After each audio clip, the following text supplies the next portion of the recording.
Good evening, ladies and gentlemen. Welcome back to the Shadow and Sun Show, and welcome to part two of Age of Blood and Iron with my guest, the creator himself, Mr. Doc Flamingo. How you doing this evening? I'm doing good. I'm doing good. Even managed to unmute myself in time today. So I'm on my game. Nice, nice, nice. How's it going with you, Anything? sir? Just dealing with the heat, dealing with back to school. It's only week two, but it feels like uh, day three. If that makes any sense. It's it's a labor of love and working on stuff and we were talking a little bit behind the scenes, and I wanted to ask you, well, what is going to be your next project? I really do. Well, I'm working on some novels. I have a series of three novels, which I'm putting the final touches on that I've been working on and off basically since I got out of the army. Almost 20 years ago. I work on them for a while and I put them aside. It's three books, Mhm. science fiction series. That's hopefully going to be in a month or two once I have the money for the ISBNs. And that'll be out on Amazon. And I'm already looking at my next game idea. I really want to do a science fiction game, but I'm not quite sure what path to take with it a lot. And a science fiction game is a big deal. There's a lot of ground to cover when you're doing Mhm. sci-fi. So that'll be in the works for a while. And of course, I want to get started on the first of the campaign books for Blood and Iron.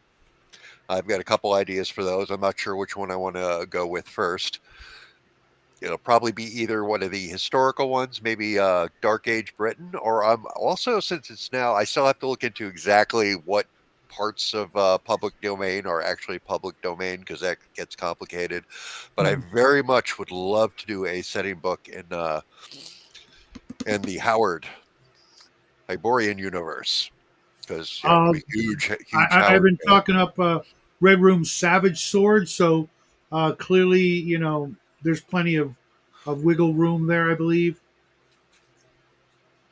Yeah, it's very hard with that. It's so technically the whole thing's public domain now, but there's always like things that have been cut out Right.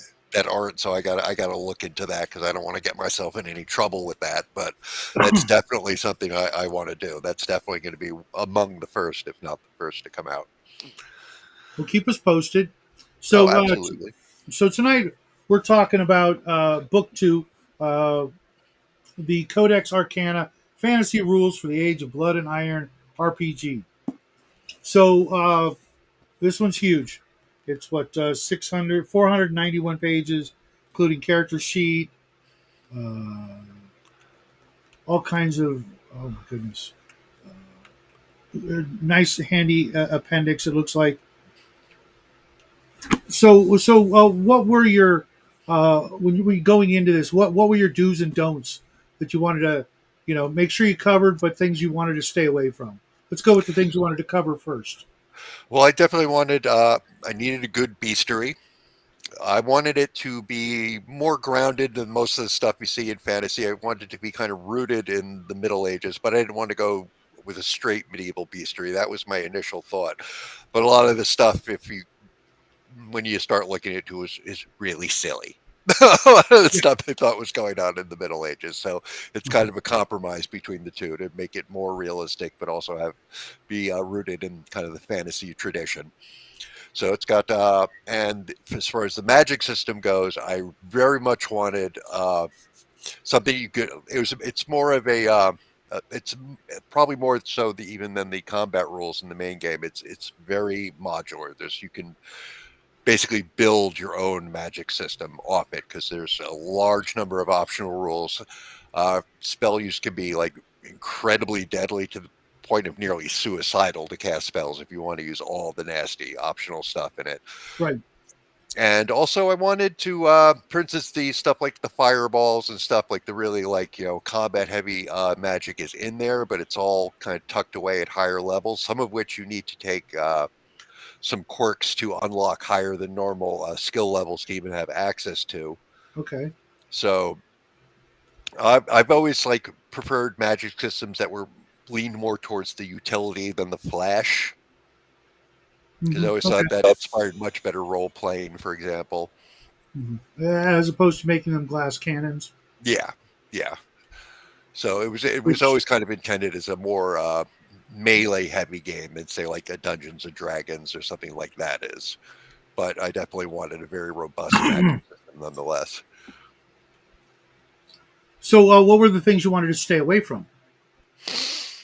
I stay. I like don't have like a lot of flying spells, things like that. Like there's not a lot of teleportation. There, like the one teleportation spell is that's in there is line of sight and is very dangerous. I wanted basically things that just took the place of tech would have taken the place of technology, like in a sci-fi game. I wanted to keep it. I wanted to keep it grounded. I didn't want you to be able to do too much just out of control things. So how do I didn't witches want. get around? Well, they walk or get a horse. No brooms. No brooms. There's no Okay. flying. Okay. There's none of that crap. You don't Okay. fly. Okay. That's a myth. They don't do that. Okay. Of Well, course, I just and there the are some reason that things like you can like turn yourself to a gas and float on the wind if you want to be all spooky about it. But okay. Well, one Halloween is just around the corner, or so all of our stores would have us think. And someone sent me a picture of an owl in flight, and it, because of the angle, it looked like a freaking witch on a broomstick. It there you was go. And kind of there's interesting. also polymorphine if you want to, if you really want to fly, turn into a Dungeon bird. Mister, welcome to the show. Hey, Dungeon Minister, how's it going? And so, like a lot of the higher level spells is where the really like obviously magic stuff goes in, and also there's a system where you can like weed out, like there's a master spell list with a check marks for if you spells you don't want to use because there's always stuff that doesn't fit a given campaign. Mhm. This way, this can be all spelled out. There's and include a sheet that has I all see. the I see. optional rules and the variations on them, so that you can like spell out exactly what you are and are not using in a given campaign. So run us through your magic system. How does it work? Okay, basically, let me just for my own reference here. It's this there's 9 magic using professions. There's basically 3 pure spell users, 3 groups of specialists that have very limited magic abilities. They're but that are similar to spells, but they don't cast spells as such. And then there's a system for divine spell using.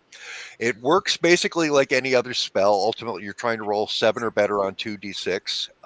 If it's something that can be resisted, you're like trying to negatively affect someone.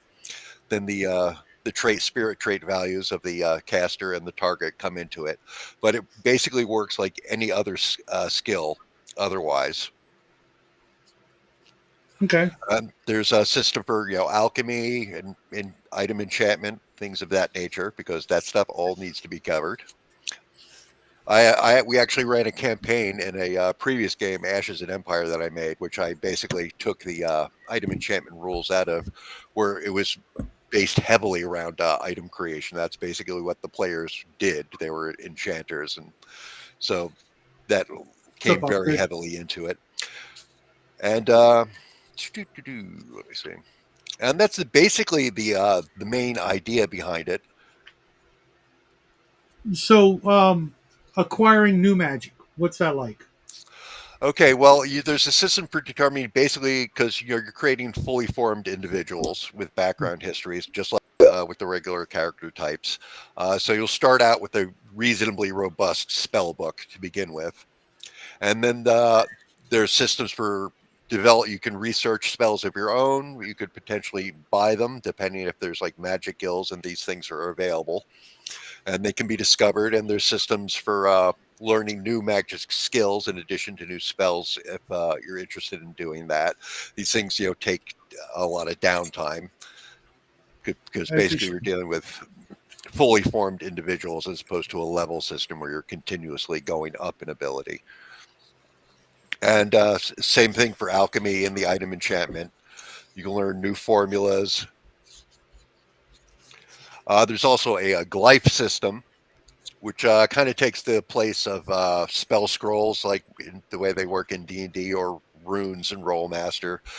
The slight difference here is basically there's a symbol corresponding to every potential spell, and the symbol can be drawn on something with somebody who has the proper lore skill in magic, and spells can be cast into it, and they can be they're used up from the glyph once it's cast from that, but it can be recast into it so long as you still have it. So you can like carve these things into like your staff, or even have tattoos That's always fun. that that you can cast them out of. So this way you have like your main. You can have like a series, and we have a even a sheet that like has all the places where which ones you have and where they're located. So you basically have your fast cast spells.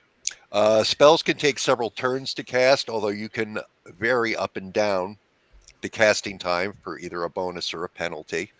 Also, in the spells themselves, things like range, area, duration, and sometimes the effects have a Mhm. lot of variables to them. They're not necessarily set, so you could you might want to increase the range of it for an additional like penalty. You can keep the area or duration, things like that, and also the cat being zoomy. There's So, so there's no uh, energy requirements or anything like that. normally it will take your damage points. It will reduce your health. Okay. It's not you recover it faster than you would if you received it from a wound. Basically, a full night's rest will get that back. There's also ways around that depending on what optional rules you have. We have this what's called essence, where there's just a couple pages of, and also in the bestiary animals that essence or magical energy can be extracted from. And there's a system for Sacrifices, that kind of thing. sacrifices. Will do it if you want to be really mean and nasty. Also, like dragon's heart blood has a lot of magical energy in it, and there's a system for how much is in there, how it's extracted, and if you have this stuff, it basically comes into into units of about a tablespoon, either powdered or liquid, of magical energy, which you could use to offset for various things. You could use to like offset penalties or absorb or use in place of using up your damage points. For instance, if you have enough of this essence on you, you could draw from that as opposed to losing your damage points. So So you might have to keep track of your damage in two separate columns, so to speak. yes, yes. Okay. You, Okay. you if you're taking damage from spellcasting, you want to keep that separate from the actual injury damage because What if you it cast a heals much spell and it faster. drops you below? Does that You knock can you out? you can knock yourself out if you cast a high enough spell. When you're really weak, you could potentially kill yourself. Okay. So it is potentially dangerous. There is a backlash system on a critical failure where you could lose spell casting ability for a while and take actual damage from that. And then there's two additional levels. There's an optional extreme spell failure where if that happens, you then have to make basically a resistance roll or potentially have very serious or even permanent damage from that. And if you really want to be nasty about it, there's a corruption system where you can actually like physically warp yourself and start growing Okay. scales and things like that. Okay. And all this can be layered on to the degree that the game master wants to Would make it you as. recommend going through that with your PCs, or you just do that on you just decide the flavor of the campaign? I would I would work that all out beforehand, just depending on like for instance like a in a Conan style game, I would probably use a lot more of the more severe side effects, just because spellcasting is very dangerous and Mhm. spooky in that kind of setting. Whereas if I was running a lighter game where mages were everywhere, like more D&D style game, I probably wouldn't incorporate that. And there's a checklist, as I mentioned, in fact, that has all the different optional rules and variations on them, so you can spell out beforehand and hand I, down I, to everybody exactly what the parameters are and what the dangers are. so I got to ask: do you use the rule that you can't wear armor? The basic rule on it is that there is a -1 penalty to any spellcasting roll for every full 5 pounds of metal on your person. Although there are quirks that you can take that give you a higher threshold there. You could bring it up to 10 or 15 before you start getting the penalties. Okay. So there Uh, is it generally a magic user is not going to be wearing anything like heavy metal armor. Although there are ways around that, but you would have to build the character around that. For instance, if you were doing like a warder, which is kind of like a fighter magic user type, you might want to invest in those quirks so they could wear heavier armor. yeah.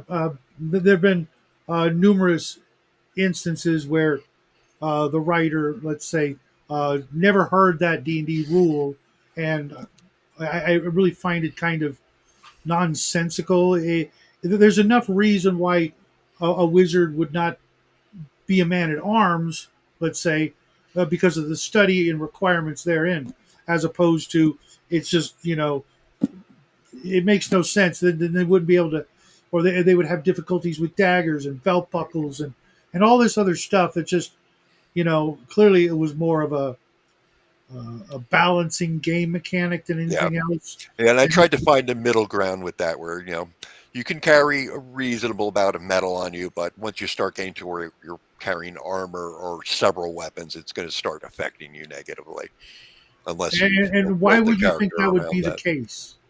Well, what's your Well, thought? it's ultimately an arbitrary decision, but it's mainly in part for game mechanic reasons to balance spell users out, but basically just the idea, and also because from like fairy tales, like Fae are supposedly have a serious problem with iron.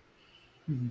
And there's a lot of like folklore where metal interferes with magical energy or inhibits it. So the reason like Right. people nail horseshoes over their doors because that supposedly inhibits, curses and things like It that. makes So I no wanted, sense, but okay, yeah, right. yeah, Um, this is the I milieu we're in. So I yeah, decided to incorporate that. one of my very first readings of any fantasy was Elric, and he was tromping around in full plate 90% of his Yeah, day, and summoning freaking demons and all kinds of stuff with no problem. Mind you, he was an elf, and most people yeah. don't realize that, so I'll give him that. But so away from that, one of my favorite things about fantasy is magic items. Mm. What's that process like? Well, the enchantment rules basically falls down to there's basically just a couple basic enchantments. One is bonuses that could be made to either skills or trait bonuses. Mhm. You can embed spells into items to either work continuously or to be cast from the item. Okay. And then there's various enchantments that allow you to reflect spells or absorb spells directed at you, uh, or increase your spell casting ability, although those are difficult.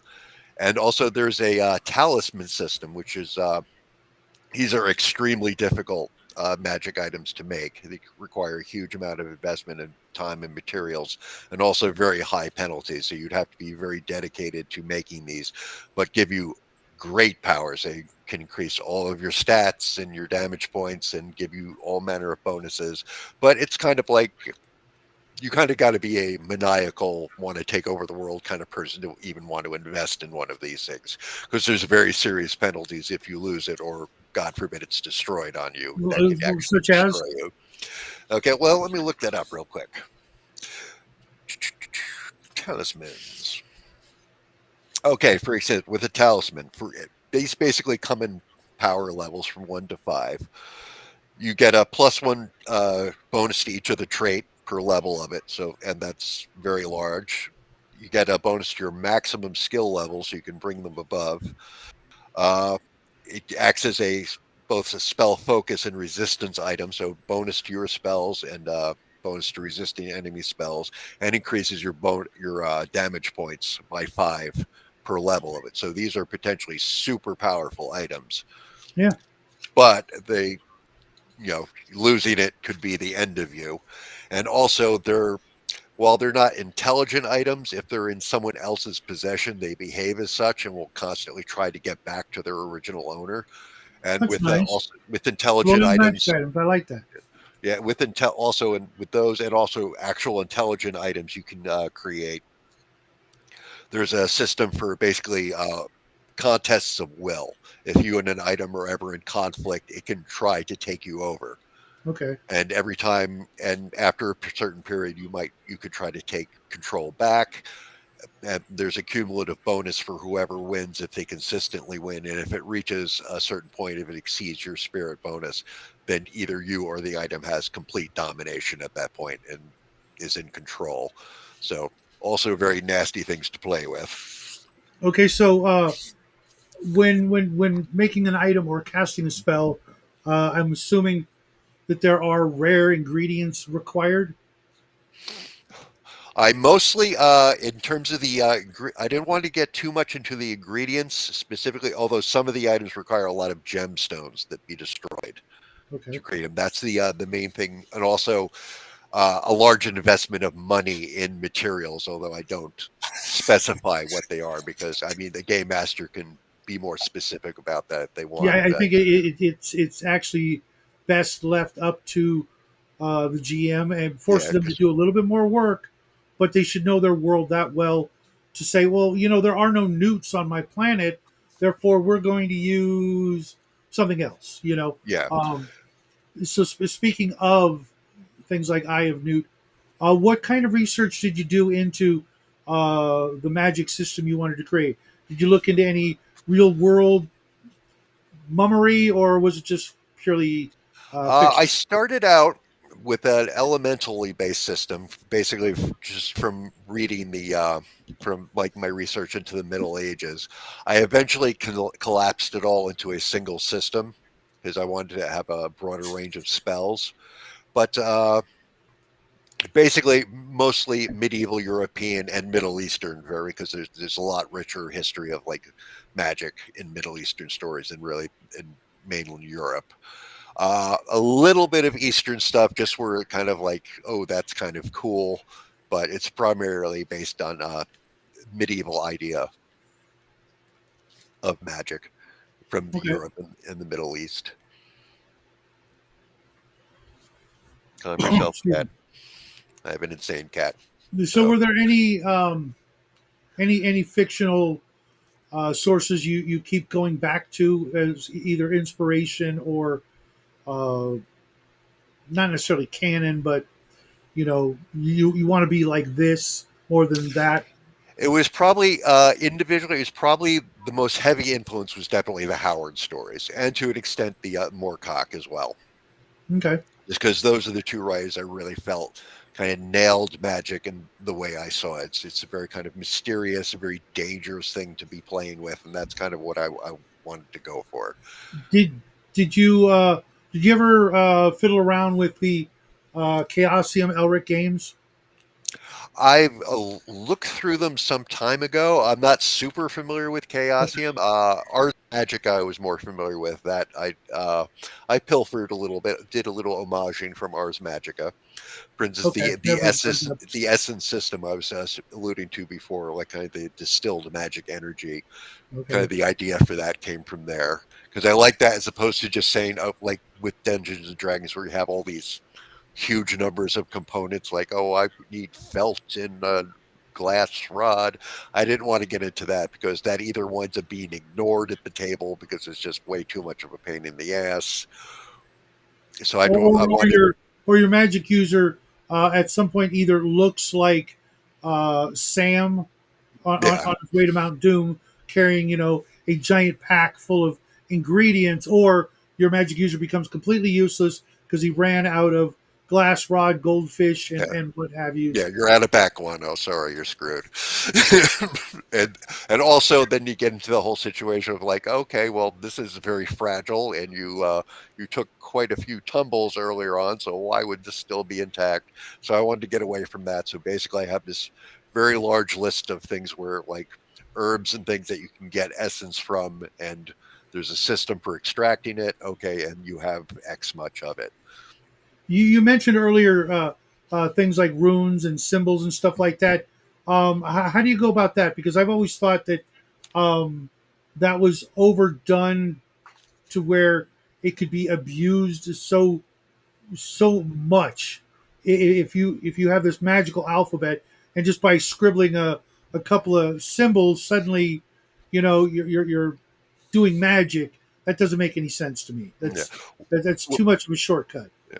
Well, basically, the system I came up with is that there's every like potential, and another thing, just to go back with the spells, there's different ways you can implement the variables in the spell. For example, you can have like a engineering method where you know this is the charm spell and you can vary all this stuff on the fly, like, hey, I want to affect this area at this range. Or you can use a more cookbook method where, okay, there isn't a charm spell, there are dozens and dozens of them, and this stuff is all Hmm. individually set and you have to learn a specific variation. What works for Or you, so to speak? yeah, depending, and you can use both under different circumstances. Like, for instance, you might say that like Fey and the more pure spell users can use the engineering method, but like your hedge mages and things, they have to learn very specific spells.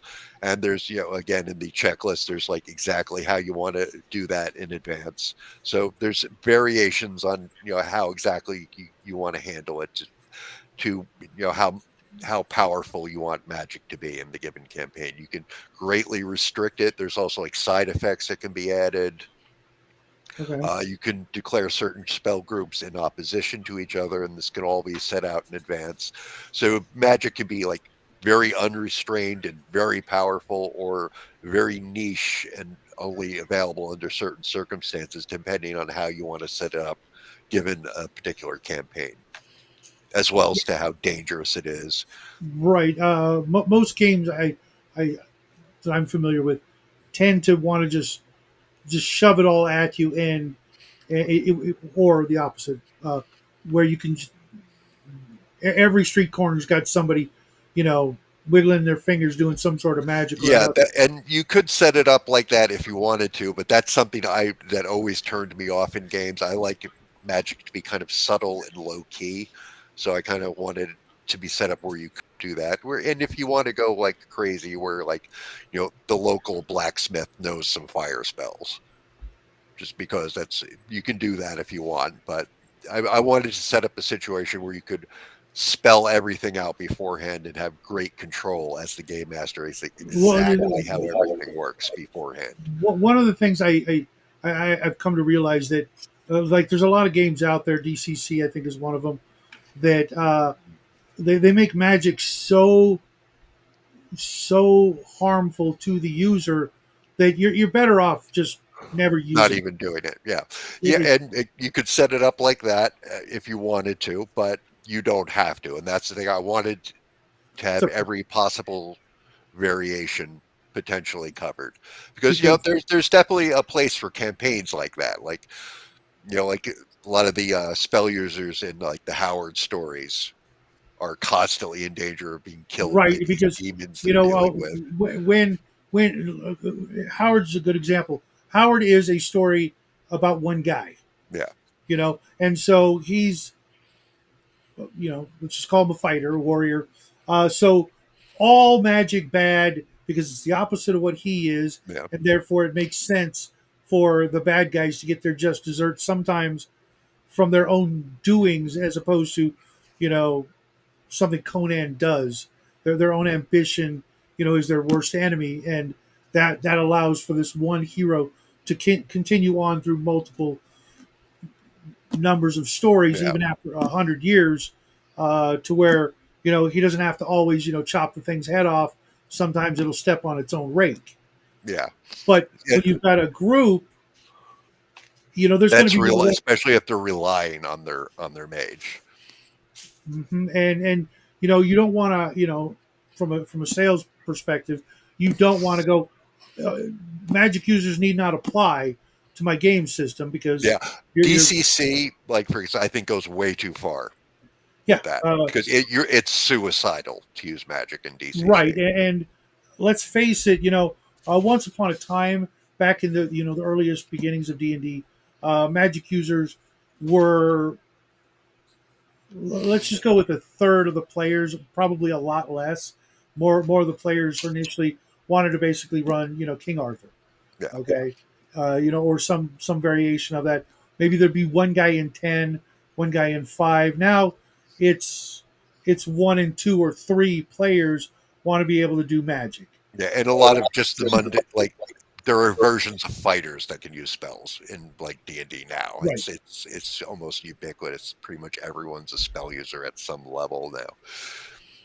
Which I mean, also a lot in the early D&D. I think I very much got the impression that Gary Gygax did not want people playing magic users, which is kind of why they start out the way they do. It's, Um, in a way, yes, but I think when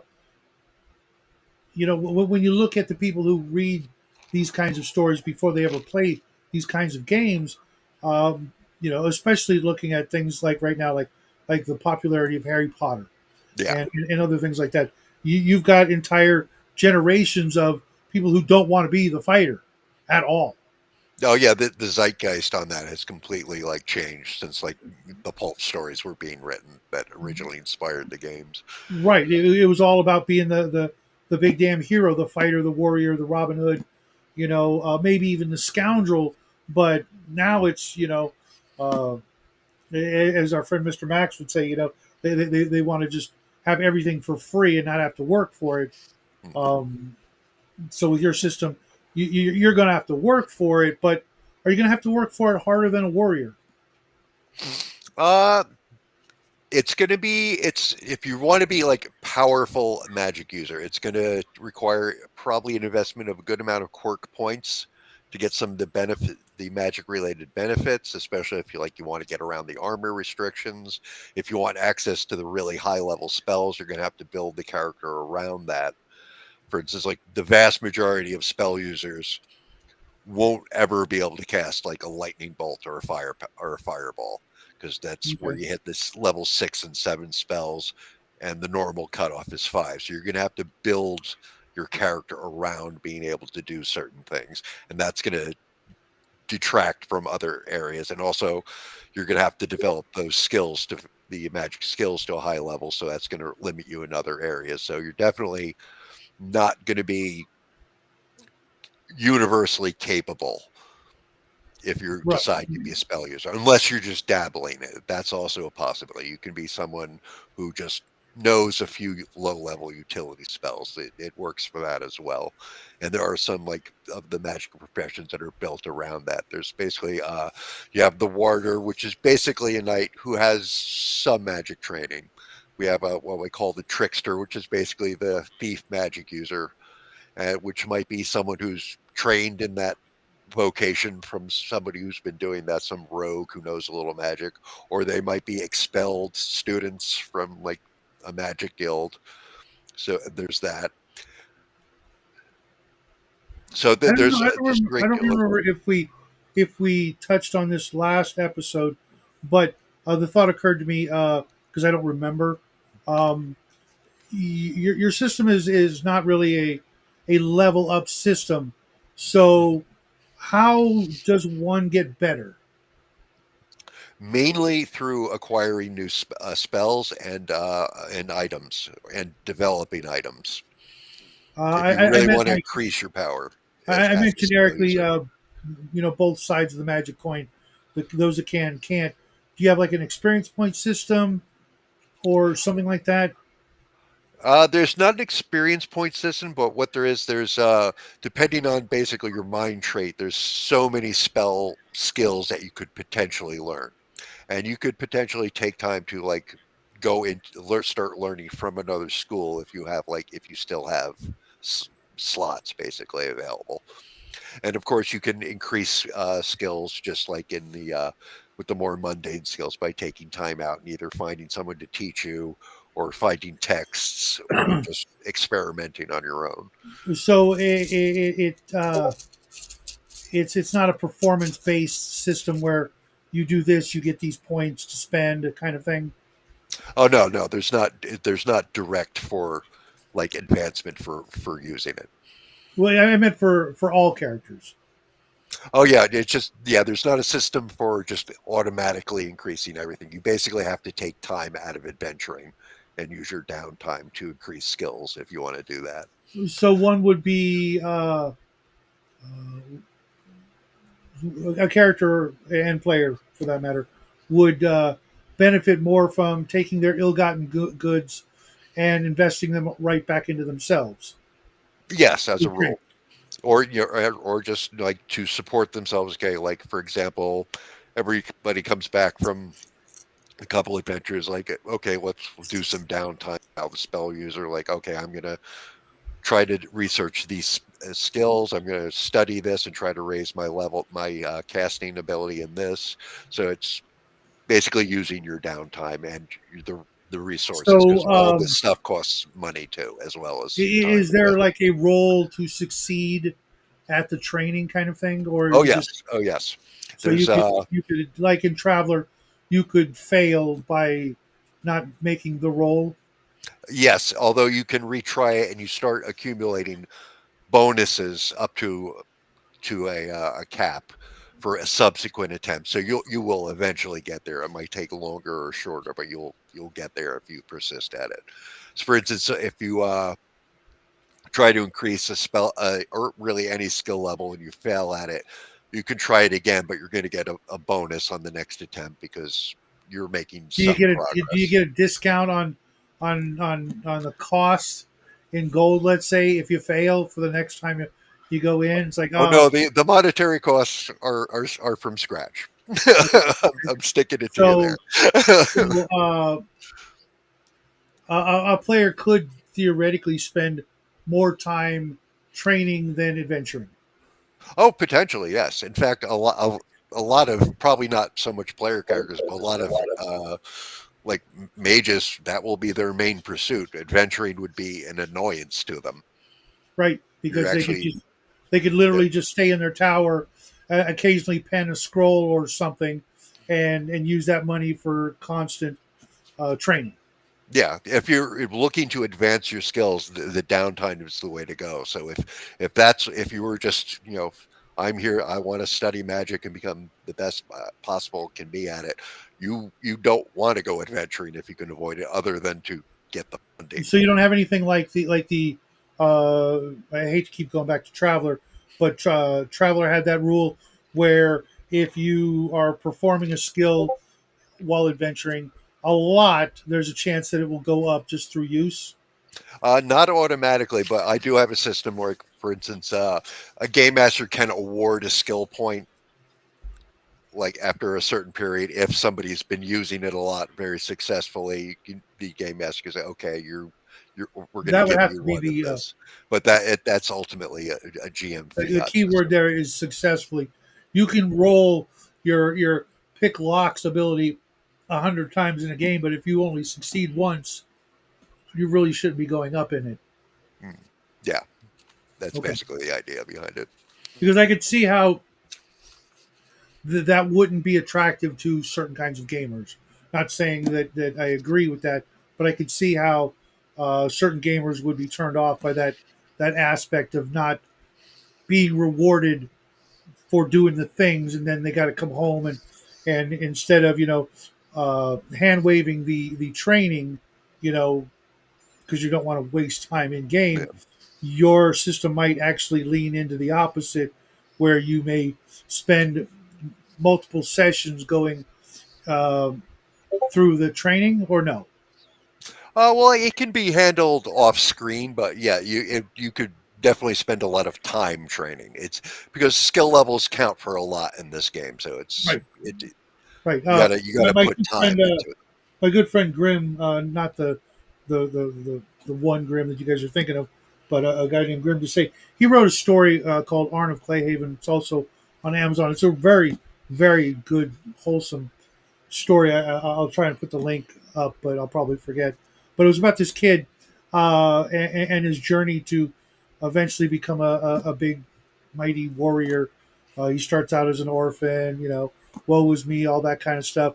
But he really leaned into describing all the different, day to day activities in training that, some gamers, especially the new school of like 4D gamers or what have you, Mm. would not want to hand wave that and might actually enjoy it, having never done any of those real things in real life, shoeing a horse or, putting on chainmail. Would you would you again lean into or away from that sort of gaming? Uh, it's kind of a mixed bag for me. I'll lean into that every now and then. It just kind of depends on where it. It's kind of like on a game by game, campaign by campaign. Right, you need to kind of take the It much depends on the players and what they're yeah, you into. want to take the pulse of the players Yeah. before and after the game. Do you do that? Do you guys like talk to them before the game, or do you talk to them after the game for what they would like for the next game? We usually always have like a wrap up after the session to see what you guys happy with, what you think needed improvement, both within the group and just in the general session. But also, you get an eye if you just kind of like let them do what they want to do. You very quickly get a sense of like Right, where everybody's heads out. Like for instance, I like don't like to waste a lot of time on like shopping episodes and stuff like that. But every now and then it right. becomes a thing, and if the Mhm. players are into it, okay, we'll pursue that. You're It, trying to it, find this thing. I find that there's like a really good point to do it. It's like after like a really successful adventure when they've got like some coin to spend and you want to help them, become poor again, as opposed to or second level, first adventure, third level, second adventure, whatever. Doing all the buying of the rope and all that nonsense. Just wait until they've got that big chunk of change, and then just cater to all their shopping desires, get it out of the system, and oh, guess what? You're all now broke again. Oh, well, guess what? You heard this rumor, or something like Yeah. that, versus every single time, wasting a lot of game time, especially how big are your games usually in number of players? I like four is my absolute sweet spot. I'm good with three or five. Okay, More than that tends to get out of hand for me, and then it's like you're like kind of like, especially if you, and there's always like people who are demanding of more attention than other people, and then you kind of right. people For, get for left me, behind. for me, But I find it's not the number, it's the game. Certain games lend themselves better to larger parties versus smaller parties. yeah, yeah, that definitely makes sense. Especially like if you tried to run a traveler game with 8 people, forget it. Just no. Yeah, It's probably this as well. That would start getting, especially if you had magic users, because then Mhm. there's like a lot of there's like people doing research and like then it starts like certain things start eating up a lot of time. But yeah, I'd say 4 to 5 is probably ideal for this you system. know, I know a lot of people like to brag or use the number of players that they can handle, like they're a Twitch girl or something. And for me, uh, it's having the right people that you've learn. Hey, what's up, nerd? Hey nerds. Nerds. Sorry, I need another drink. Um,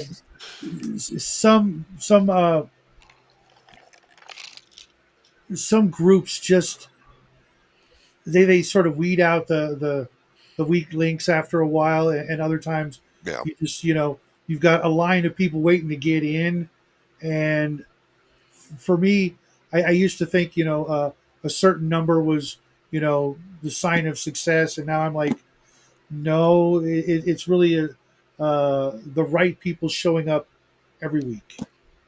Yeah, it's about the right mix of people more than the number of people. I mean, it's interesting. I've seen people run really, really big games. The biggest I ever saw was this guy Chris who lives down in Orange County down here. Uh, he wrote this Church of a Sub Genius role playing game, and it's kind of like a comedic game. Okay, The initial this was about 20 years ago, the big grand opening of the game. He ran a game with 40 people okay, and Orange County, Florida, juggled it. or Yeah, Orange County, California. Florida. Okay, because I used to live in California. I used to know a guy named Chris, and so I was making sure. Like, no way, Yeah. we know somebody from the real world. Um, so I want to talk about monsters Okay, absolutely. I love monsters. Love me because some I monsters. noticed you got a pretty healthy section of monsters, but uh, you can never have too many. and there is such thing as not having enough. Oh, absolutely, absolutely. Uh, the Red Room never has enough, in my opinion. They always have too few. Sorry, guys, you need to do more, and uh, I'm working on helping them out with that. But what were your big monster influences? Were there books, comic books, TV shows, Well, miniatures you painted? I'm a huge fan of Celtic mythology. Okay, So that came, like for instance, with the Fae. I probably have about 2 dozen different subspecies of Fae. A lot of them are potentially player friendly. But I very much want to lean into that. In addition to have the actual creatures, I have several pages just dealing with like the other world, Arcadia, and like how navigation works there and things like that. And also with the infernals, I do a bit on how to handle hell, basically, okay. because those are when you're dealing with those creatures, where they're from is a huge part of what they are. Could you tell how do you handle hell? Basically, I've divided my infernals into 2 groups. I do demons and devils, but Okay, unlike in like Dungeons and Dragons, where they're opposing factions, well, they're still kind of opposing factions, but the way I have it set up, demons are native to the lower planes. They're born of chaos and evil. They have always been what they are. And devils are the souls of people who have gone to hell. And the two basically exist in the shared power that's interesting. structure. I did it the other way around. I don't know Oh, why. really? Yeah, I don't know why, but I did. I think because for me, devils always, at least from the Monster Manual and other things, they seemed more conniving, plotting, and planning, which I think the real infernals, if you will, would be more like, as opposed to just rage machines. Yeah. There Well, would be some of that, but it would be more like a controlled rage. yeah, I think that's a big like the alignment system in D&D very much kind of like leads it in that direction. Right. But it's ultimately an arbitrary choice with the two. And the way I have it, the vast majority of people who wind up in hell after dying just become like the lowest level devils. They're called lemur, and they're just there to be tortured Yeah. because that's where the hells Yeah. get their power from tormenting these things. But if you've made deals in advance or you've proven yourself to be especially useful, you could be made a higher devil and then potentially work your way up through the hierarchy, usually by convincing people to sell their souls. And I actually have mechanics for that, for making deals with devils and what they can offer you at your That, that, various that, power that, levels. that brings up a question. It's going to sound like a weird one, but how old is your world? Well, the game system itself doesn't have a specific world, But but like the one that you tend to use the most, if you will. I tend to like I do a lot of games that are set in like historical settings. So Hmm. either be like for instance, right now I'm running one that's set at ninth century Britain. Although when I do purely fantasy worlds, they tend to be very, very ancient. You almost need it to be, don't you? Yeah, it Especially definitely it's where there's civilizations that have come and fallen to dust, and nobody right. really remembers who they The were. kids. Otherwise, you're when you were talking about the Infernals, it's like they haven't really been around that long, have they? If you Oh don't, yeah, if you're dealing with a new world, then it's a very young in which world. case That's it almost makes it feel like they shouldn't be very powerful, which they shouldn't. But that's a completely philosophical question or theological question. But I've been thinking about that too. Like, with Robert E. Howard, even even before Conan's time, there was Cull's time, which was thousands of years prior. earlier than And that. I'm certain that if he had not, had the little accident in the car, he would have written about a time prior to Atlantis by leaps and bounds, going back, potentially hundreds of thousands of years. I was Yeah. reading this story.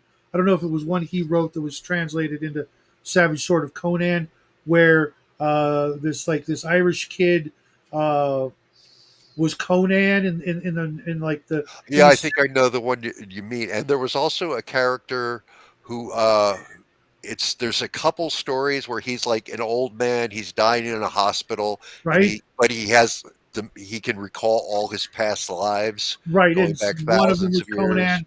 One Yeah, of and them one of the was Bran McMuffin. I mean Bran McMorn. Sorry, that was a Cerberus reference for those of you. Um, which is almost like the predecessor to the Eternal Champion yeah. of Eric von Lustbader, which just adds another facet of things that Robert E. Howard influenced in just a short 30 some odd years. That's freaking amazing if you think Yeah, he about was only writing for like 12 years. The amount of stuff he put out is tremendously impressive for the short it. career he Not just had. impressive, the quantity, but where all the people that it helped influence later on down the road. Oh, absolutely, You know that absolutely. that all obviously all of them made it big in one fashion or another. Or we wouldn't be talking about him, but his work was incredibly not just influential but helpful to getting these other people's their own careers up and running. It's just a shame that H.P. Lovecraft uh, wasn't more influenced by Howard than he was than than uh, The than other way. Howard was influenced by Lovecraft, because after a while I have to put the Lovecraft down, but I could always pick up Yeah. some Marty Howard. Yeah, it was very interesting the way they riffed off of each other. The way Howard just like took the Lovecraft stuff. Okay, this is great. This is my prehistory, and he But just like but incorporated Lovecraft all that. couldn't do the same because he couldn't write himself out of the book. Yeah, I'll say he had Lovecraft had, whereas Howard was all over the place time wise. He wrote like modern stuff all the Well, way back. what I meant was every character in Lovecraft's stories are H.P. Lovecraft, Yeah, ultimately, yeah, and because he was a heavily conflicted dude. I think he was working through a lot of like heavy personal stuff. Whatever. I think his writing was no, Howard was largely no slouch when therapeutic. it came to that. Yeah. You know, one died of natural causes. Just saying. Uh, Fair enough. Fair enough. I love them both, but I feel like I've been around them enough to give them shit because they weren't perfect, and if they were, they wouldn't have been as good as they were, which is weird. So when it comes to the monsters, were there any non-earthly mythology or mythological sources that you tapped into? To an extent, like I actually stole a few things from Princess Bride. I, I included the shrieking eels. I saw that. There's a reference to the rodents There of there was unusual a size. there was a period of time where that was my Sunday movie. Every single Sunday for I want to say about 2 or 3 years, that was the movie I watched. Oh, Um, it's a fantastic film. Just a shame it had to be from Rob Reiner. right. Rob Reiner also gave us help bring us Spinal Tap, so which is also making a comeback. Yeah, you But got to be able to separate the art and the artist sometimes. yes and no. I will never Oh, separate Robert De Niro from the piece of shit that he is, but yeah, he's one of the guys who crosses a line for me, and it's a uh, shame because Kevin, he was a great actor, but he made Kevin himself so Spacey, another obnoxious. one. I could go on, having worked in Hollywood and things like that. Uh, there's lines, you know. Yeah. There's some people, they're schmuck, but you know they gave us, for example, Luke Skywalker. So what are you gonna do? To tell my 12, 14-year old self that no, he's gonna grow up to be an asshole. Sorry, too late. Any others? I didn't really see a preponderance of orcs and gnolls and bugbears and things like that in your book. You're muted. Sorry, put the book down on the little switch there. I do get into a couple of like kind of humanoid beast men, Uh-huh. like drakes, which are what I call lizard men. I've got bugbears and wolfen, which are actually a Scottish thing. Mhm. I have gnolls in there, but they're kind of their own section. That doesn't fit every campaign, and some people see them as just furries, and so don't like to deal with them. So I kind of made them their own thing. You can use these or not. Uh, for instance, I don't have orcs, but what I do, I handled both dwarves and goblins as basically fallen fae. They were both originally fae from the Undying Lands and have been made mortal. And the pretense I used for that is that they got into an unsanctioned war and got kicked out. So they're now mortal races living in the world, kind of in exile.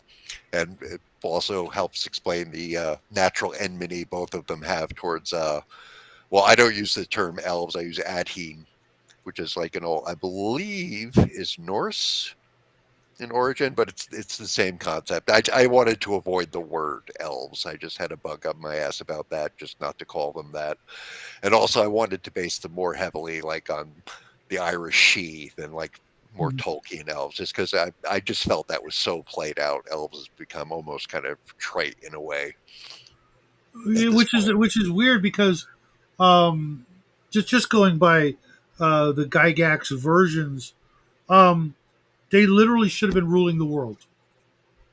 Oh yeah, these guys lived for they've changed it since, but they lived for like 2,500 years. A lot of the elf Hmm. species. Yep, yep. The Greys up to 3,000 or something like that, and depending on whether or not you include the Unearthed Arcana or not, their magic use would, while it seems limited, would eventually that would just stop being a thing, Yeah. and The they would. only yeah the only reason you can really justify is if they were incredibly small numbers. But the way D&D plays out, it's like every third person's an elf anyway, so it's kind of like it. And not only that, but when every third person is playing an elf, and that elf doesn't die, it ends up becoming maxed out in levels and magic items and stuff like that. They end up becoming pretty powerful warlords, and then they start dictating the rules of you know everything everywhere they go, and eventually they would rule the damn world, which is I think what Michael Moorcock gave us was a world where that happened. Yeah, with the Take four Melnibodeans. 40K, and you get that much power and that long a life, and you start creating demons accidentally. Yeah, and Uh, then you just kind of slide into decadence and irrelevance from there. mhm. Yeah, and one of the things I also did with the I wanted to get into the phase species because I've always been a big fan of elves are kind of dicks. I've always kind of viewed them that way. Like, elves are like arrogant, xenophobic douches. I've always been kind of that school of thought. So I have the Fey creatures have a very strict hierarchy. They all fill a certain role in Fey Mhm. society. Like the elves are the aristocracy, and then you have the fauns who are basically the gardeners, and the gnomes who are the tinkers, and they all fill these different roles within their society, and they have a very caste based system, and they mainly live in this other realm, although there are pockets of them that are still inhabiting the mortal world, but usually hidden and generally avoid mortals. So I want to keep them. I want to keep an air of mystery about them. I think it falls apart if you just the local shopkeeper's an elf. That just Right. kind of kills the whole thing for me. Yeah. I suppose it depends on what you're shooting for, Yeah, I mean but it depends on the campaign, but that's something right, that always kind of like bothers me in those kind of campaigns. Oh yeah, that's Bob. I think he's an elf. right. So, how do you handle your undead? Basically, undead are grouped into strength categories. You have minor, lesser, greater, and then major, and they fall into either corporeal or spectral, meaning they have physical bodies that are Mhm. tied to the physical world, or they're spirits of some kind. Basically, the spectral are all basically just different levels of ghosts that become more and more powerful. Right. And at the very top level, the major undead, there's usually five or six for each category. There's only three of the major, and these are vampires, wraiths, and liches. Okay. And these are all you can actually become one of these in the game if you want. They're created through by mortals going through an eternal unlife ritual, and the spell is there in the books if you want to cast it.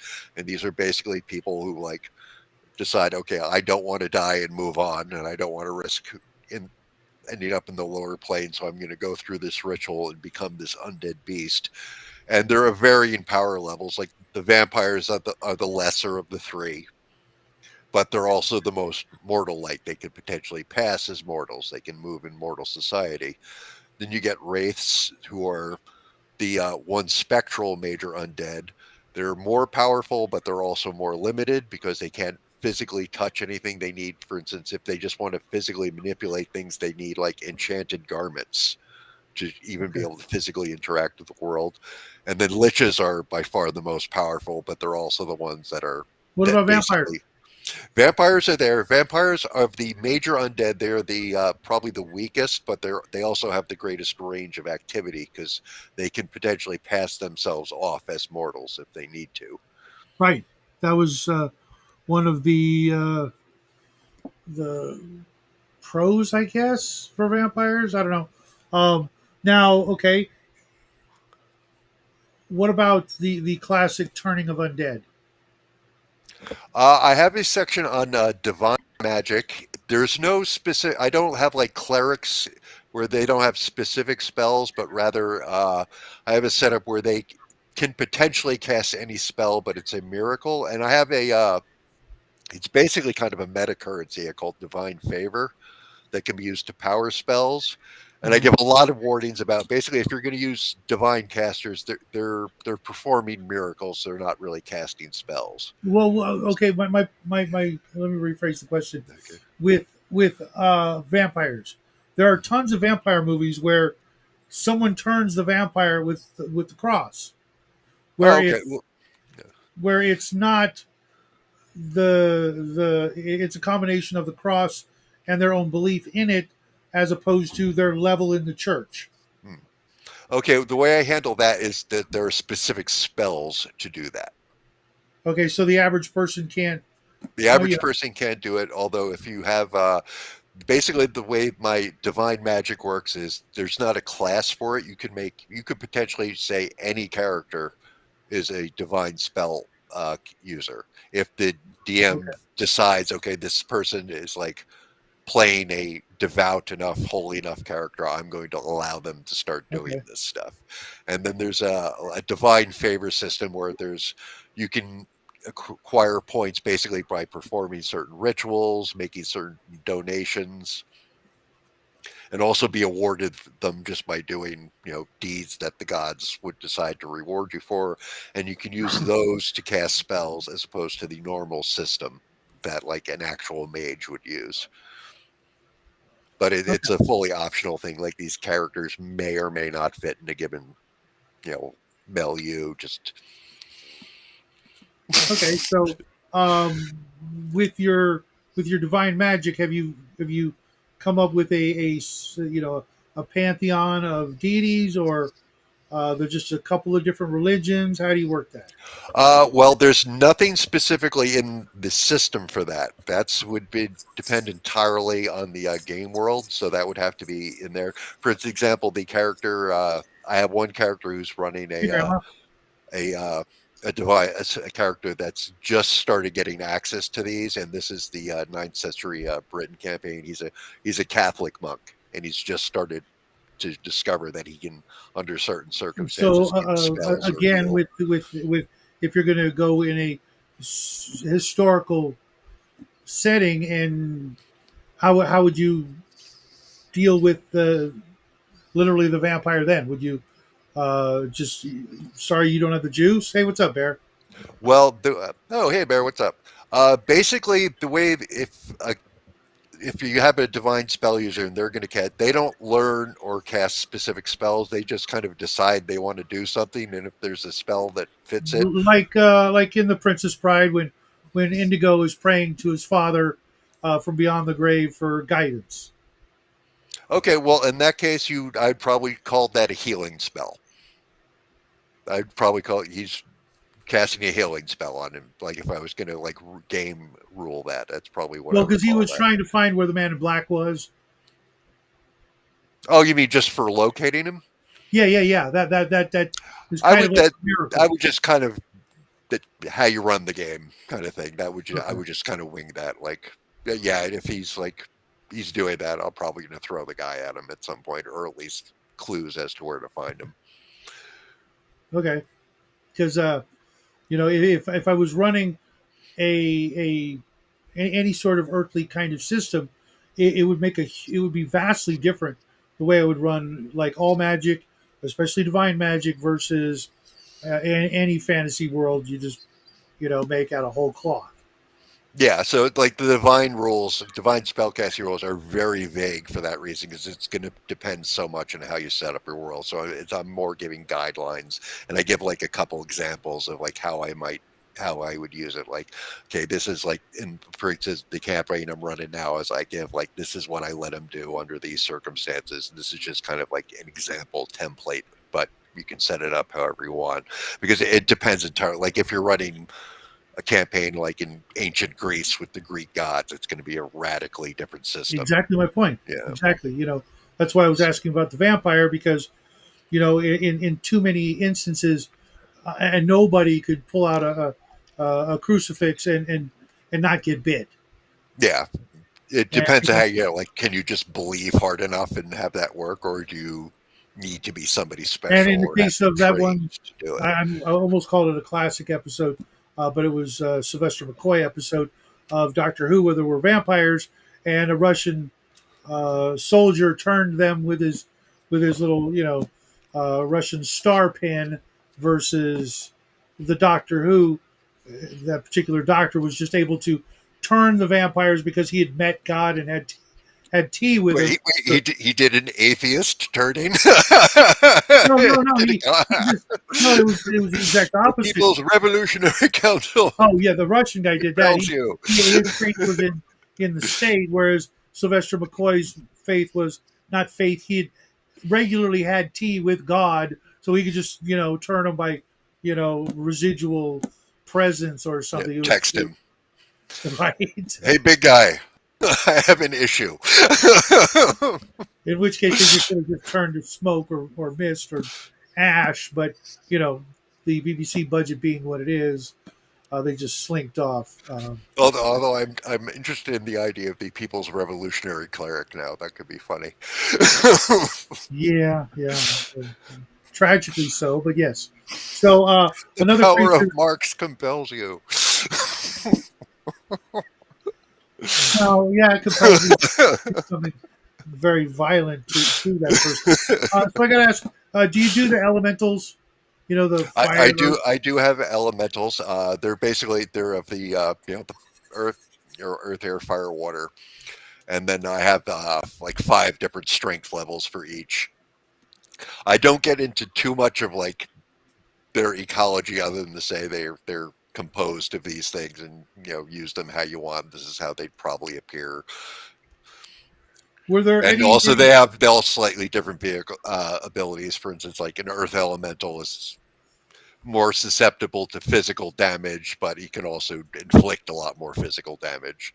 Did you Things like feel in that. any way compelled to put any creatures in the book that you didn't want to? Not really so much. Well, to an extent with the Beastmen, I was kind of iffy on that, but I thought Okay. I'll include these in case people want to use them. Like like Are there any you wished you put in that you didn't? well, there's a lot of stuff like, for instance, I've thought about using gorgons and medusas. I wanted to stay away from anything that was really too heavily married to a specific mythology or story. Mhm. I didn't want to really get into that, so I avoided some of that. Although I'm thinking about putting out a much bigger at some point, like tome of just monsters. Potentially at some point, just including crap loads of things, and probably dividing them up. Like these are Greek myths. Here's some Native So American, a combination deities and demigods monster manual. but with monster. Yeah, that kind of idea. That might be very fun to do at some point, and Yeah, could be very useful if you're trying to run a campaign in a very specific setting. yeah, I can see that. I can see that. I'm like you. Anytime I create a new campaign, I go through the monster books that I use, and I make a list of the things that I'm going to use, and everything else is just they just don't exist.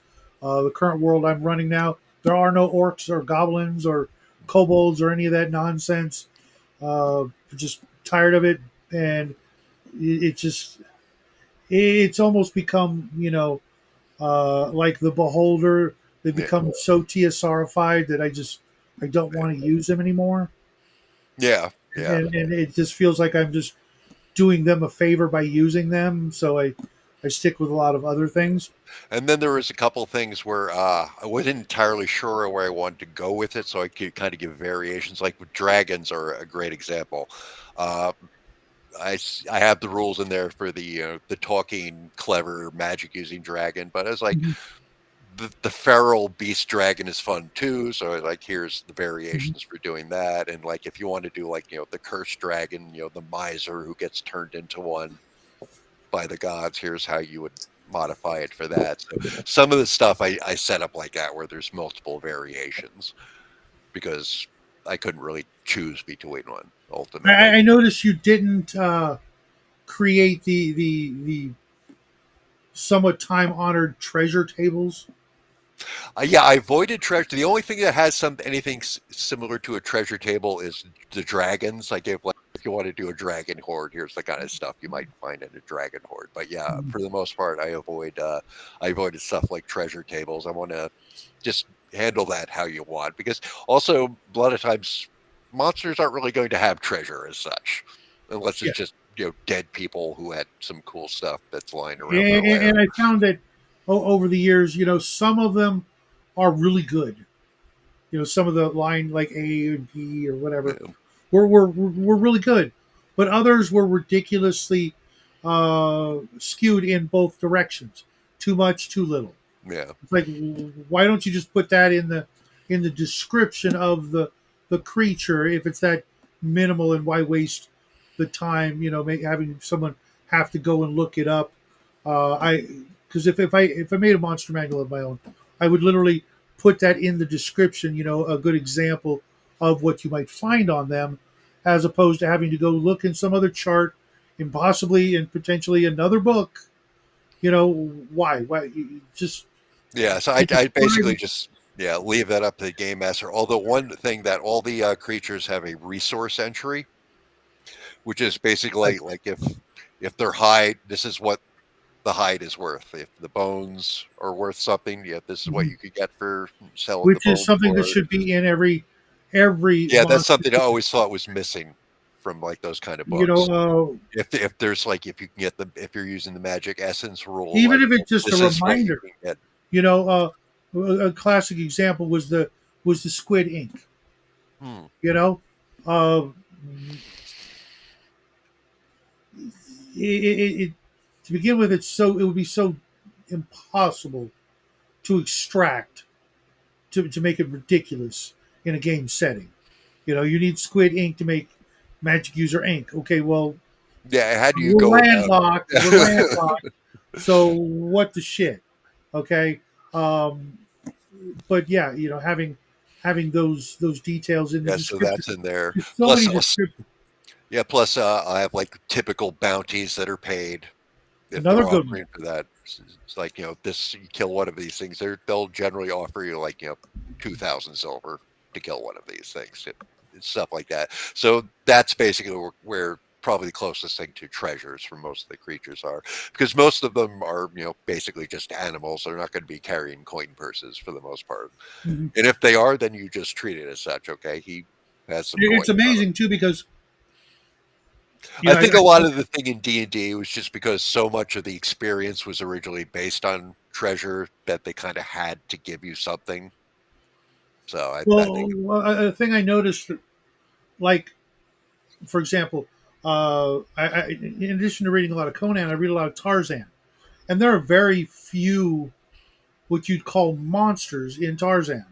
There are yeah, it's creatures. mostly, There are yeah, creatures that are terrifying enough as it is. They don't need monsters other than maybe like lizard men, snake people, and talking apes. Other than that, it's they're just regular good old fashioned creatures that will rip you a new one without before they Oh, absolutely. That's one of the things. Like I like to use monsters very sparingly in games. I mean, they but turn up people once in a while. don't use. Humans are the best monsters, usually when you get down to it. Yeah, And, you, and if you want I a kind of crazy rail beast, against that because it just sort of promotes people just continuing to be shitty people.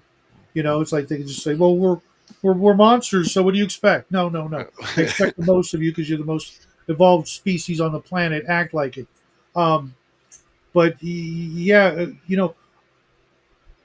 I can count on like less than one hand the time I've ever run into in a game something that was like a regular animal that was treated like the monster and given its due, so to speak. oh yeah, I, you're walking through the jungle and you run into a lion.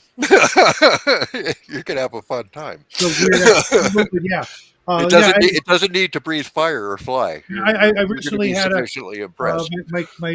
my second or third level thief in OGGM's game was eaten by lions.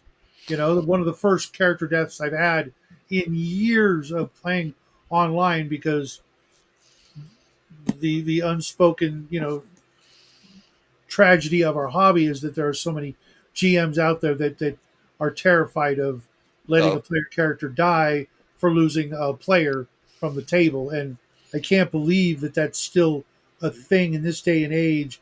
With I understand it with like younger generations and stuff, and certain kinds of people, but people like us, you know, we've all lost characters, and we should be prepared and ready to lose a character at the drop of a hat and make up a new one.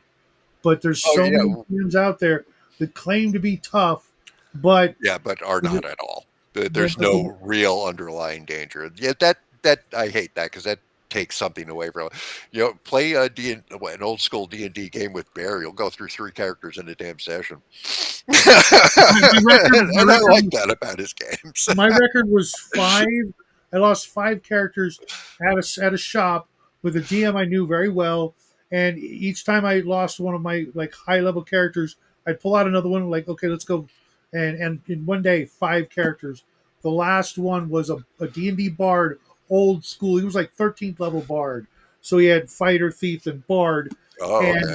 not That only was did an investment. right?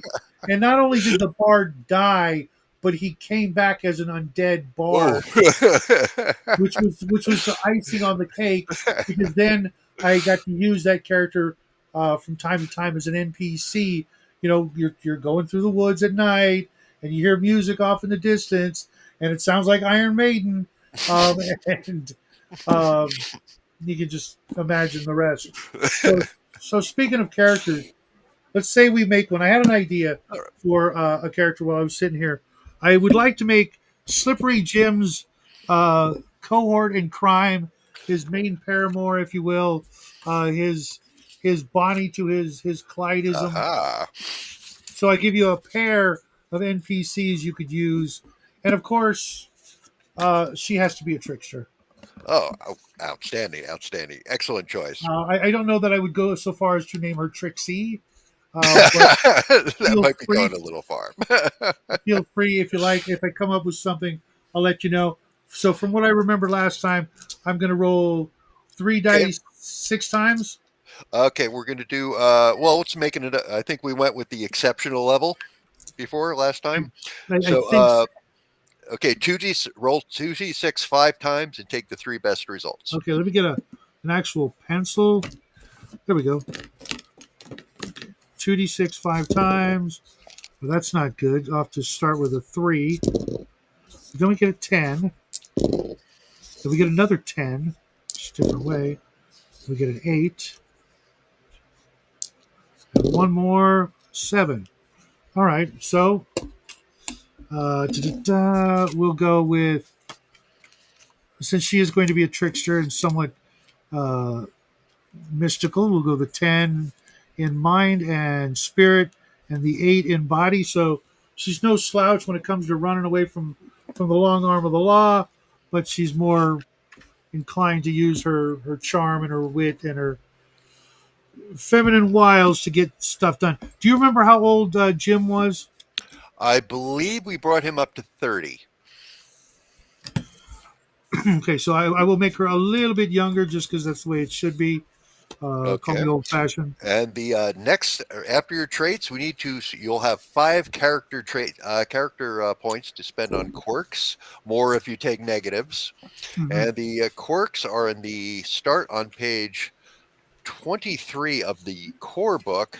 However, there are a few new ones specific That's to what I magic wanted to. I users. wanted to focus on the new ones. Uh, and what page would that be? In Codex Arcana, the new quirks start on page 26. Oh, I wasn't that far off. I believe there are 18 new ones that are all specific to magic in some way.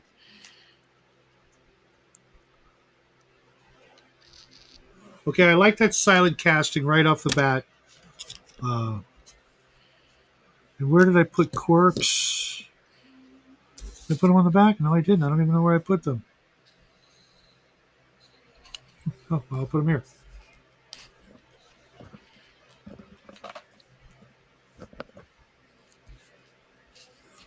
And let's see what else we got.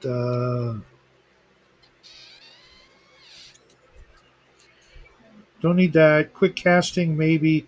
That's expensive. Oh, they don't even start. Okay, so there are only two, three, and five. So having picked a two, that leaves me three.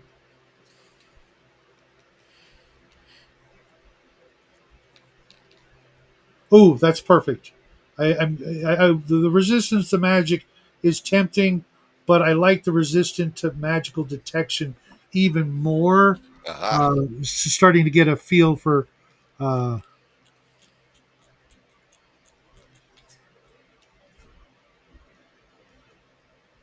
Very useful for a sneaky thieving magic user. well, someone who doesn't want anyone to know that they actually have any talent, and one that doesn't want to get discovered by the local constabulary, or even her hubby, her boyfriend, etc. Uh, just is Oh, covert. she's gonna keep it secret from him as well. Sneaky. Yes, yes. So then we go, I believe, to the term events. Okay, Correct? so we have your, and you're not going to take any negatives or anything for extra No, points. no, You're just going no. to leave it at that. Yep. Okay, now we got to get your Okay. secondary. Question. Hmm? Question. I'm opposed to doing that just as a general principle. I'll take what I get, but in your experience, do you find a lot of your players going for the extra, taking the negatives to get the The get more group points? I've got now, I was surprised they really loaded up on negative quirks. Okay. They went for a lot of them. I was actually very surprised by that. But yeah, it's Was it more for the bonus or for the addition to character in the character? I think it was probably a combination of both. I think a lot of them they thought, oh yeah, I want to make this kind of like weird character who's got this problem. But also, You know, like the extra I points find that certainly didn't help. They uh, certainly didn't turn them down. like for example, there was a time where uh, every player I knew would have taken the alcoholic penalty just Yeah. because they already know what it's like, and it's it takes no skin to role play that, and Yeah, there's no that's why downside. I avoided those kind of ones. I didn't want to have any like personality based Okay, quirks in the game for exactly for that reason because everybody it's just too wound up easy. doing that. Like every dwarven character is suddenly, getting 2 points because they drink. No kidding.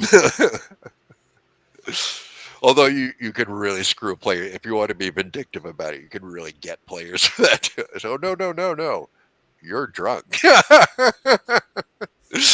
You have to do this. Okay, so we got to get your do your back or your secondary traits. So your movement. What's your body trait? 8. Yes. So okay, your base movement is 8 yards per turn. Okay, and let's see here with your damage points or a base of 6. plus your body trait times 2 is 16, plus your bonus is plus 1. And you didn't take any quirks that affect that. So you have 23 damage points. Okay. Okay, secondary traits. Now we must determine your social status. I believe we rolled for the last time, so you want to do Yes. that again? Yes. Okay, give us 3d6 for this one altogether.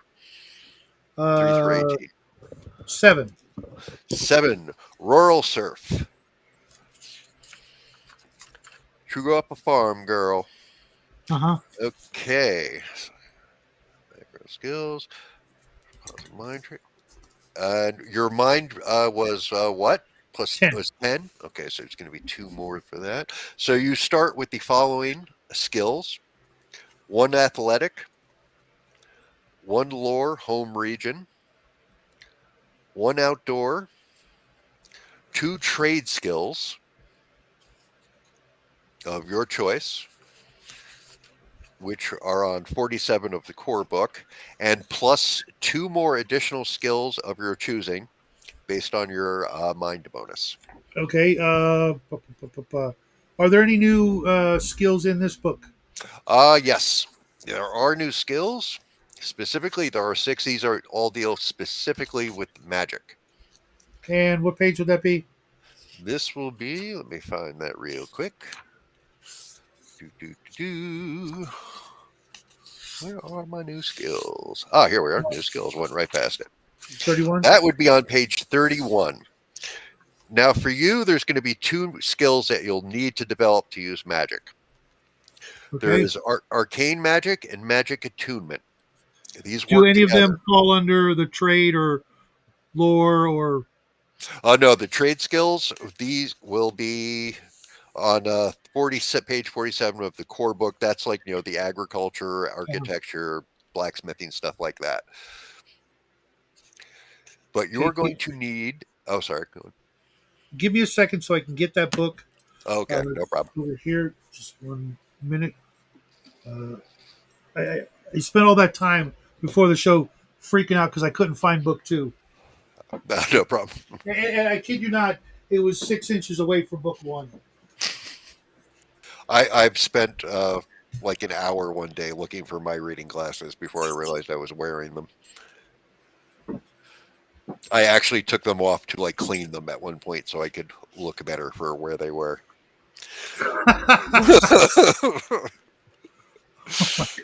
Just how absent-minded I'm capable of being.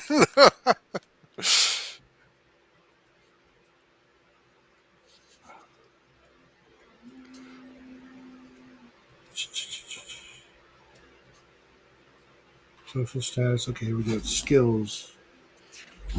Okay.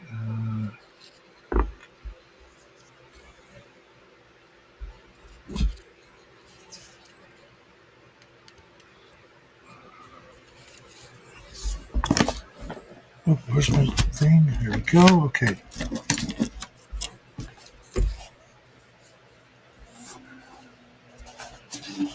Okay.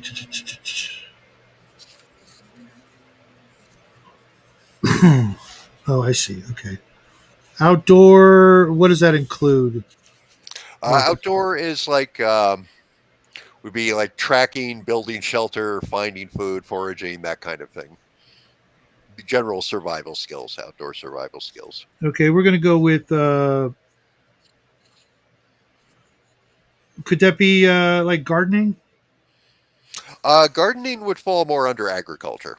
Okay. Then we'll go with foraging. You looking for mistletoe or what have you?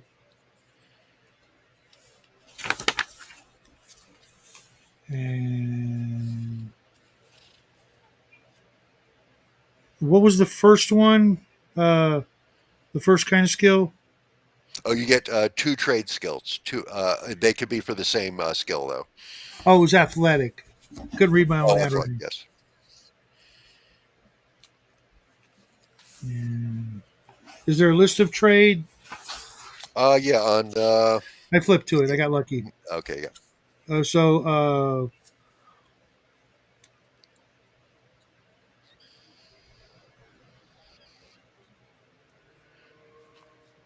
cooking. And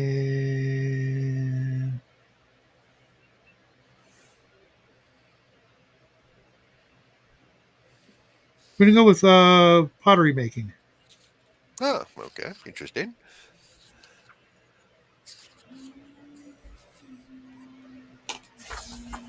And then we go into the terms, correct?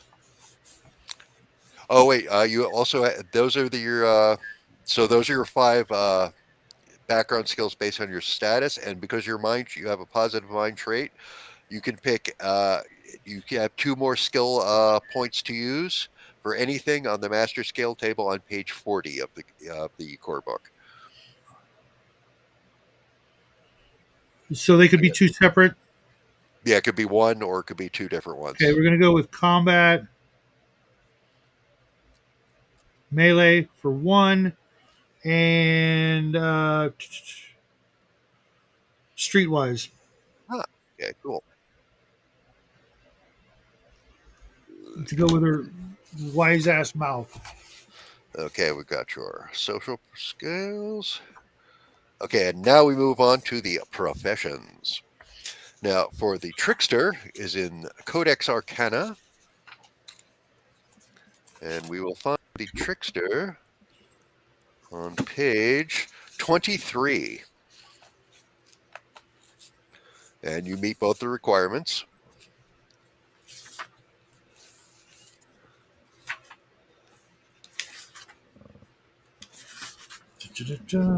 Okay. Okay, so your first term would be your training term. This will bring you from 15 to 20 years old. Okay.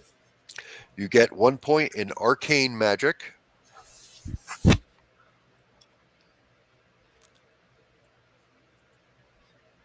Okay. 1 point in barter, Okay. 1 point in magic attunement, one combat skill of your choice. We'll put that. Does melee include knives or Yes, it no? does.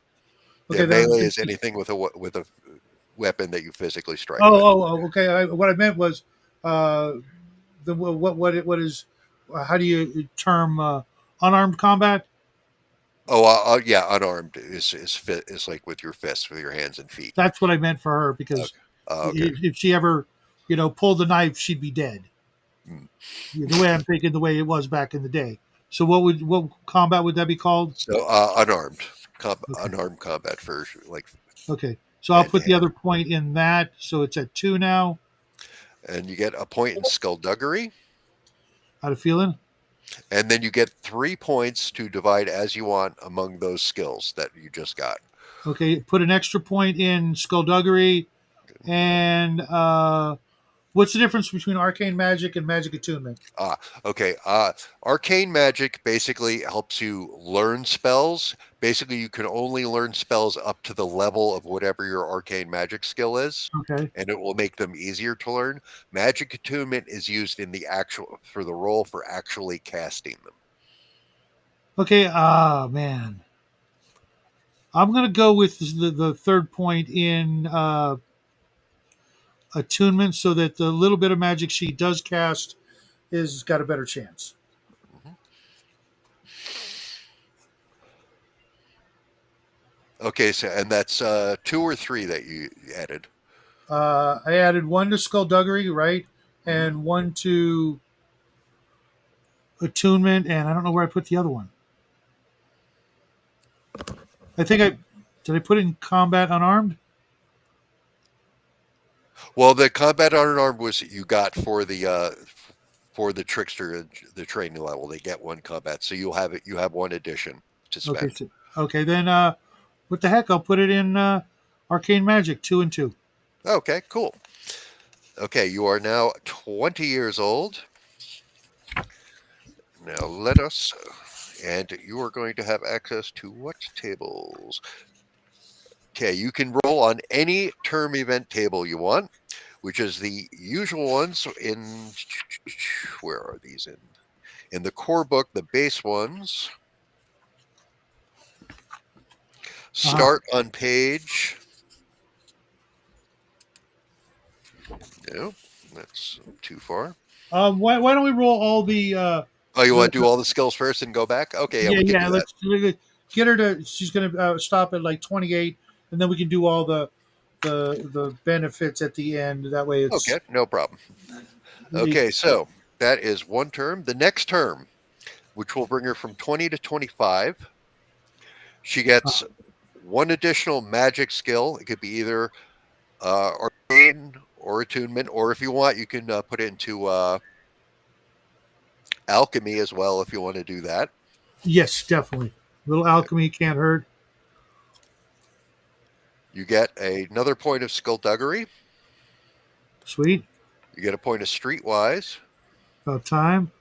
You get one Wait. point to put. Oops, I already wrote that down. I was going to write it down twice. Okay, and you get a point to put in either a combat skill or stealth. Stealth, Okay, and you get one open to put in whatever you want. including some of the new stuff. Yes. Okay, let's go look at the new stuff real quick to see if I'm missing out because she'll be doing one more term after this. Oh, I'm looking in the wrong book. That's weird. Okay, let's go back here. As in, I was in the right book in the beginning. New skills: magic, arcane, attunement, magic bardic, magic beast. Does it? Would you like the enchanted? No, we'll just go with that. We'll put 1 point in magic enchantments. Aha, messing around with items. Very useful. Making charms and things. Very cool. Yeah, maybe selling them on the side or handing them off to the boys when they're going on some shady business or other. Okay. And then Okay, and we have to see if you get a bonus skill. So give me 2d6 plus, you had a 10 in mind? yes, Okay, so plus 2d6 plus 3. If you break a 12, you get an extra point for the term. no, I rolled an 8. Oh, just shy. Okay, Yep. so you're now 25 years old. We'll boost her up one more term to 30. Okay, so one more magic, whichever one you want. Uh, okay. It's tough. Two. I could make it 2, 2, and 2. No, it would be she has 2 in arcane magic, 2 in magic attunement, 1 in alchemy, and 1 in enchantment. Now, magic attunement at 2. I'm assuming that's +2 on the 2d6 roll. Yes, for the casting. Okay, so but with magic, arcane magic, that's And that's you can learn up to level 2 spells, and it'll give you a +2 bonus when you're trying to learn them. Like if you find a written version you're trying to okay. copy, or if you're doing research to make your own. I don't want her to be, what do you call it? So powerful that it's noticeable. So I think I'm just going to go and put it in alchemy too. Okay. So that way, her little bit of brewing is never really perceived as brewing potions. Just making the right hot cocoa for the moment. You know what I mean? It's my special cocoa that makes you Right, right, invisible. right. You're just going to Irish it up, are you? Okay, so oh, where did we just leave off? Okay, okay, we just did one magic. Okay, you get an additional skullduggery, Okay, that's at a 4 now. another streetwise, That's at a 3. and again, either a combat or another stealth.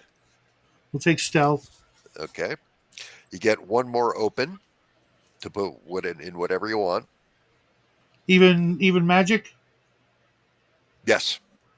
Okay, then we're gonna go with arcane magic 3, just so she has a little bit of something, you know, up her sleeve. There you go. And now we do another 2d6 plus 3 and see if you can break a 12 for a bonus. Not this time. Maxed out with a 7. Okay. Okay, you are now 30 years old. Alrighty. Are you going to call it there, or are you going to go for another? Nope, nope, nope, nope, nope. Okay, so you now have you do not get a term event for your training term, so you have two term events to roll, and they could be on any table as a trickster for these. I don't know. The uh, in the core book they start on 83, and then and in Arcana there is also one more additional list, the magic list, Okay, which is I'm just gonna roll.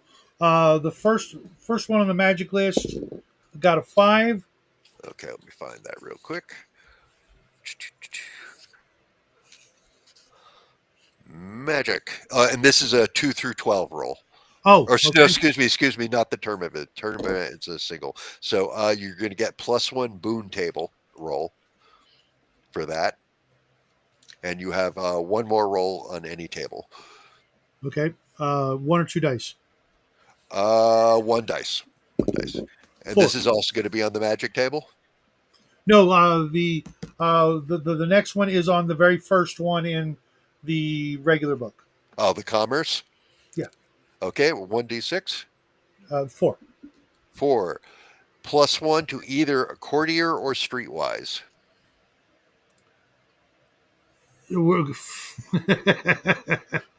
That's really no choice. Put that streetwise up to a big bad 4. Okay, cool. The girl knows her way around the streets. She's from the streets. Okay, now you have two, or excuse me, three. You had two for your terms and one for the bonus. You have three boons, boon table rolls, and as a trickster, you can take these on any table. These start in the core book on 88, and then there is also a magic table on page 29 Okay, in we'll do the Arcana. one magic, and 2 in the core book. The magic Okay, is a mighty 6. well, this is a 2 through 12 one. Okay, sorry. So the magic is a 6. Put on 2 dice this time. Uh, Oh, it's 6 for that? yeah. Okay, you're going to get 10 additional levels worth of spells. That's a good one. So let me write that down. Plus 10 spell levels, in Okay. addition to your base starting ones. Nice. Okay, and you have two more rolls. You can take these on any table. Okay, let me get to the option. You know, I don't want to. I don't want to look at the tables because since I'm rolling, Okay. let's Do go. you want me to just tell you the names of the tables? No, we'll just go the first and second. I don't Okay. mind. Okay. 2 Okay. dice. Yeah, these are all 2D, Okay. 2d6. Ooh, 11 on the first one. Okay. Ooh, okay. And this is the money table. You get 10 D6 silver piece every month in income from some investment. So you have regular money coming from you. You have I think that's 10. what Slippery Jim got also. Aha. So they might be like co-owners of something. Yeah. Okay. So you have 10 D6 silver pieces in monthly income. Nice. And then the next table Is the uh, is a 9. That is the property table. You own 20 acres of farmland I somewhere, think she. and these could be related. I think they're identical character sheets now, or bonuses. Let me. Slippery Gin, 20 acres of land and 10d6 each month. Oh, okay. So they probably own land together. That makes sense. They work the same scam, and now they have 40 acres, Yeah. and they're bringing in some decent coin. Ah, very cool. That works out That's very funny. well, actually. That's funny. Okay, and that's yes, that's all three rolls. Okay, and you are, I believe. Let me double check and make sure we're not forgetting anything. But I believe that is a character. Other than obviously the spells, Oh yeah, and we got to do your spells. you can take care of that as you use them. I've decided that they are indeed married. Uh, Slippery Jim Dugan and Bonnie Marie Dugan. Oh, very cool. Very cool. I'm going to have to incorporate both of them now into the game. And You're going to wind up on your farm somewhere and get yeah, pilfered. they're not the robbing murdering kind. They're more like the swindling, bilking kind. But they may leave someone in a place it's going to be real hard to get out, but they don't really want to, have anybody's death on their conscience or their permanent record, if you know what I mean. That way, you can use them as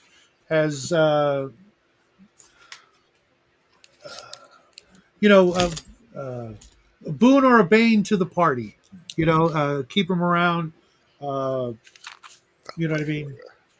And if you need to change the name so that the party who's listening into the show doesn't know who they are, feel free. Excellent. Excellent. Okay, cool. Cool. Yeah, see, Be fun. characters are very simple and pretty straightforward to make. Hmm.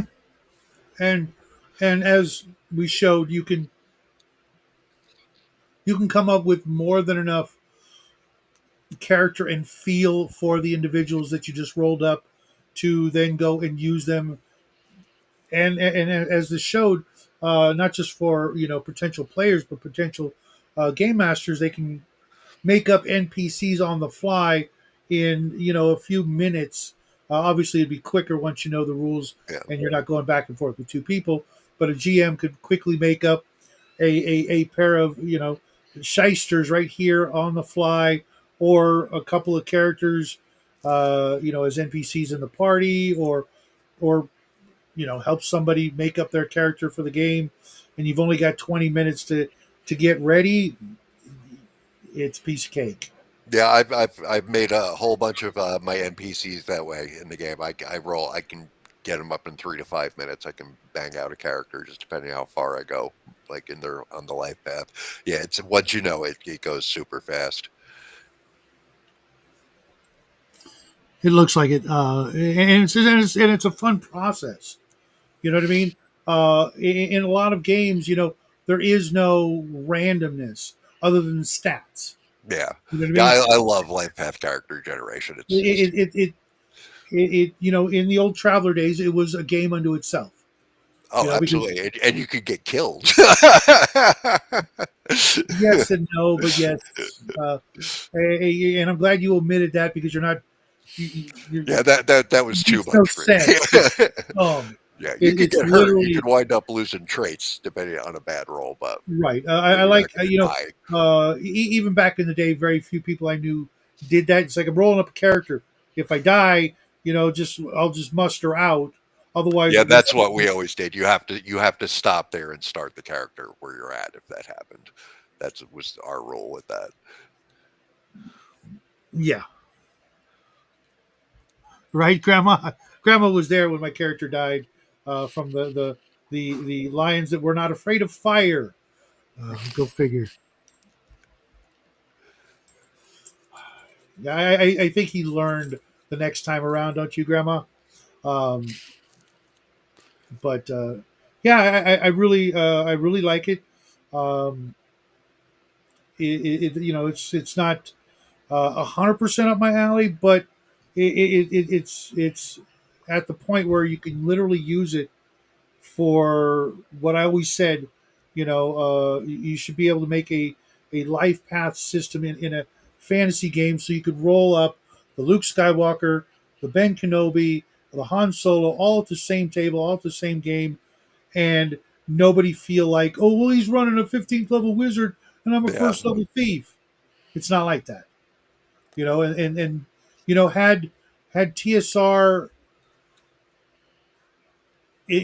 back in the day eliminated or redid the hit point structure, yeah, that was always the killer deal for me was right? with Dungeons and Dragons with the insane hit point inflation that came up. Well, let me put it this way: I know some games where you might start off with 50, 60 hit points, but you're not getting 50 or 60 more Hmm. throughout the game. So if that's the case, then okay, you know, like this game, you're unless your physical stats go up, your hit points are going up, correct? Yeah, yeah. Well, And they'll eventually go down when you get old enough. And right, there is a like skill, the body development, which will slightly inflate your hit points, right, but and you all of you that. you can do things. I assume to also potentially, like work out and Yeah. get your physical up a little more. Yeah, that's what that would be. That skill would represent, like bulking yourself up and stuff, and you take some more damage for that. Cal, I think her nickname could be Trixie, but because she is a trickster, and yeah, I wouldn't want to give that away too much. You know what I mean? Oh, she's a trickster. Her name's Trixie. You know what I mean? Um, Little on the nose.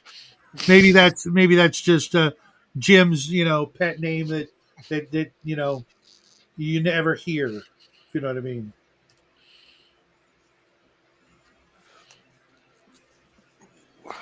You still look at characters like a quarter at the arcade. Ha! You're gonna get about that much fun out of them, and then you're gonna look for another quarter. Oh man, that's brutal, dude. Yeah, it's brutal here, Grandma. It's been over 100 all day. The sun's going down, and it's still going to be 90. Oh, Come midnight, easy. yeah, we just had a nice rainstorm. It just got real cool here. I'm very happy about that.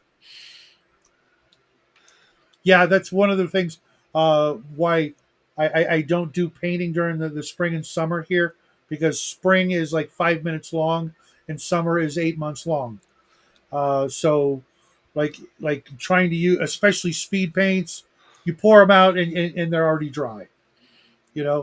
I got into the habit since I've lived in Palmdale. I put out paint a drop at a time. Unless I'm painting something bigger, drop, use it, drop, use it. Otherwise, I, I I would go through, what the heck? I Yeah, would go at paint. least you're at least you're in a pretty dry environment there. One of the problems you have painting down here is just the humidity outside is just like so murderous. Yeah, it's what I'm doing is I'm just assembling miniatures for my Kickstarter, the Dungeons and Lasers, and I'll primer them in the garage real quick, which is nice because the primer dries so fast that I can spray it, count to one, and I can actually turn the model with my bare hand without getting paint on my fingers. And then bring them back up here, and I'll finish painting them later.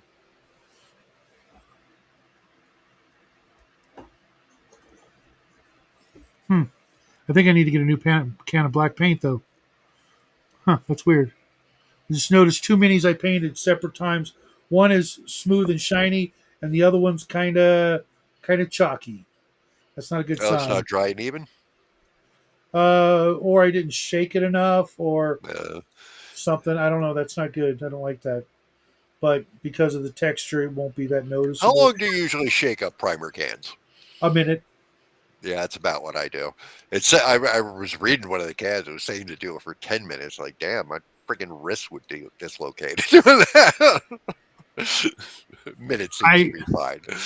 I find that a wet palette is not really a good thing with speed paints.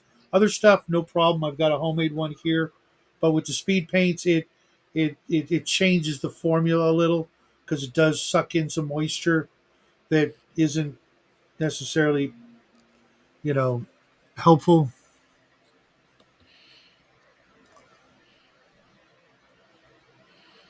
What exactly constitutes a speed paint? Is just fast drying, or No, no. What a speed paint is it's technically a mixture of uh, a flow aid and a medium in addition to the paint. So that what oh, okay, happens is when you use a speed paint, uh, more of the pigments fall into the cracks and crevices. oh, okay, okay, So it's darker there. So it's as if you used a wash over the oh, paint, okay, cool. or you did a zenithal highlight, which you should do anyways. So that, like, if you're using, let's say, blue on a cloak, it'll be darker blue in the crevices and lighter blue in the raised up front closer areas. Oh, cool. So it's like doing two things at once. So instead of needing a wash, or instead of you're dry brushing over a thing with a darker color or brighter color, it simulates that, so you can give it one coat and it looks like you've done two things instead of one. So it speeds up the process, unless you're a good painter, in which case you'll use the speed paint and you'll still dry brush over it, or potentially use a wash and then a dry brush. So it really doesn't speed anything up, it just looks a little better. Okay, cool, cool. That's, I don't know. Would Cal, you're a better painter than I am. You think that's a accurate assessment?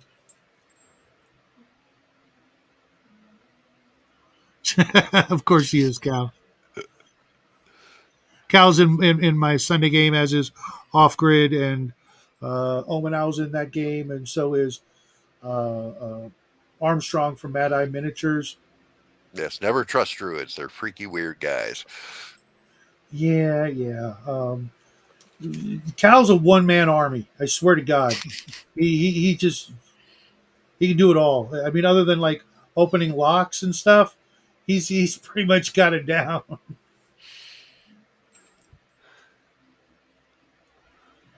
But I presume such. I was raised.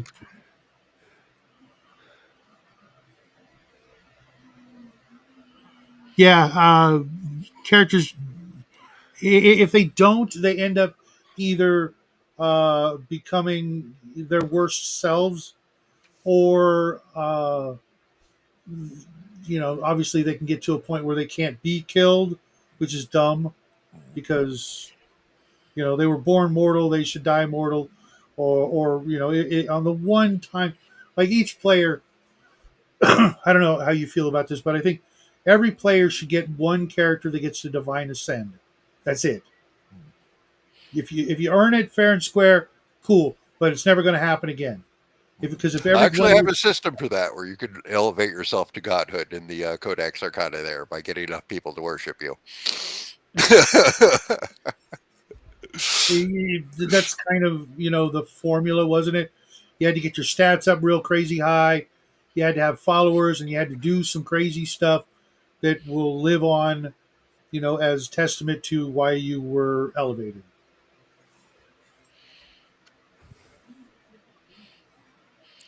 And then you make another character who's a worshiper of your previous character, and you argue with the GM about what he would allow you to do.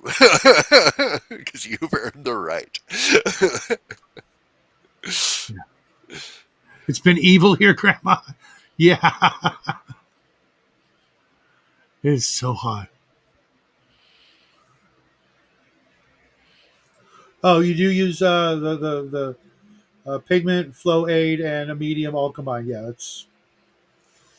I learned the recipe from Goobertown, and then he put out the the video of him rowing the boat, and I never watched him again. Those of you that know, you know.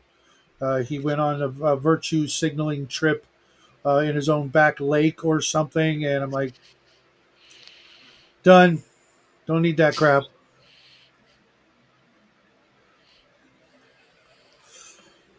I did have So, one character that died too young, though, and I was initially very put off by the character. It was in one of the, I think it was one of the, whatever version, I think it wasn't 1E, it was a BX variant. I'm forgetting if it was Basic Fantasy or Old School Essentials that Bear was running. And I initially hated the character, but he had 5 intelligence and an 18 charisma. I actually got very into him after I played him for a little bit, though. My one so, so you were playing Fred from Scooby Doo? kind of, yeah, it was like this idiot savant, and the only thing he died before I got to do a good like Animal House style Bluto inspirational speech that made absolutely no sense, but rallied the troops. I may have to recreate that character in some game I at was some thinking that point. kid during the presentation for Bill and Ted's first movie. Oh, Um, he just says the name of the football team and he gets an A. um, that kind of character. So before we wrap it up, because we timed it almost perfectly. I don't know how. I had Oh, nothing cool. to do with Yeah. it. 2 hours is good. If you want to come back and talk more, let me know. You're always welcome. But I got Oh, to ask, absolutely. because I'm that guy. Uh, when are you gonna do the western, man? It's on my list of things. There's a bunch of stuff I want to get to. It'll probably wind up happening before the sci-fi game, just because I know that's going to be so complicated. But that It is is. definitely something that's on my list of things to do because I've always wanted to do a Western game, and I know I can incorporate it into this fairly well. Oh, piece of cake, piece of cake. Uh, I mean, all you got to do is write up the archetypes classes, if you will, Yeah, and just and do the equipment list with the weapons, and you're good to go.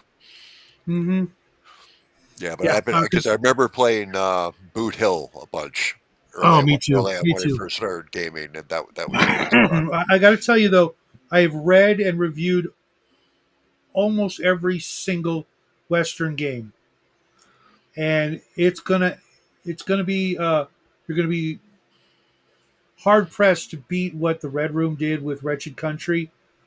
I Just haven't seen that yet. I've heard a bunch of people say it was really, really good. oh, it was so good. Miguel is one of the best. The research he does into things, is telling you uh, get that and get back to me because that's I have yet to see a better Western game. Um, although yours with the life path system is actually going to have a head start, if you will, because that adds so much. People, they I guess they either do realize it and they don't say much about it, but for me, that makes the difference, all the difference in the world, to making any character you want, and the GM can't say no Yeah, because you're not breaking any rules, you're not doing anything wrong, you're doing what the mechanics say you can do, but you don't have to be that zero on his way to hero. You can already have been the hero, but you're still playing. But now you're all worn out and tired and gray, but you're still viable as a character. You know what I mean? It just it multiplies the what players can do and be exponentially. yeah, And that's what I love about it so much. You can just come up with the character in your head and figure out a way to build it.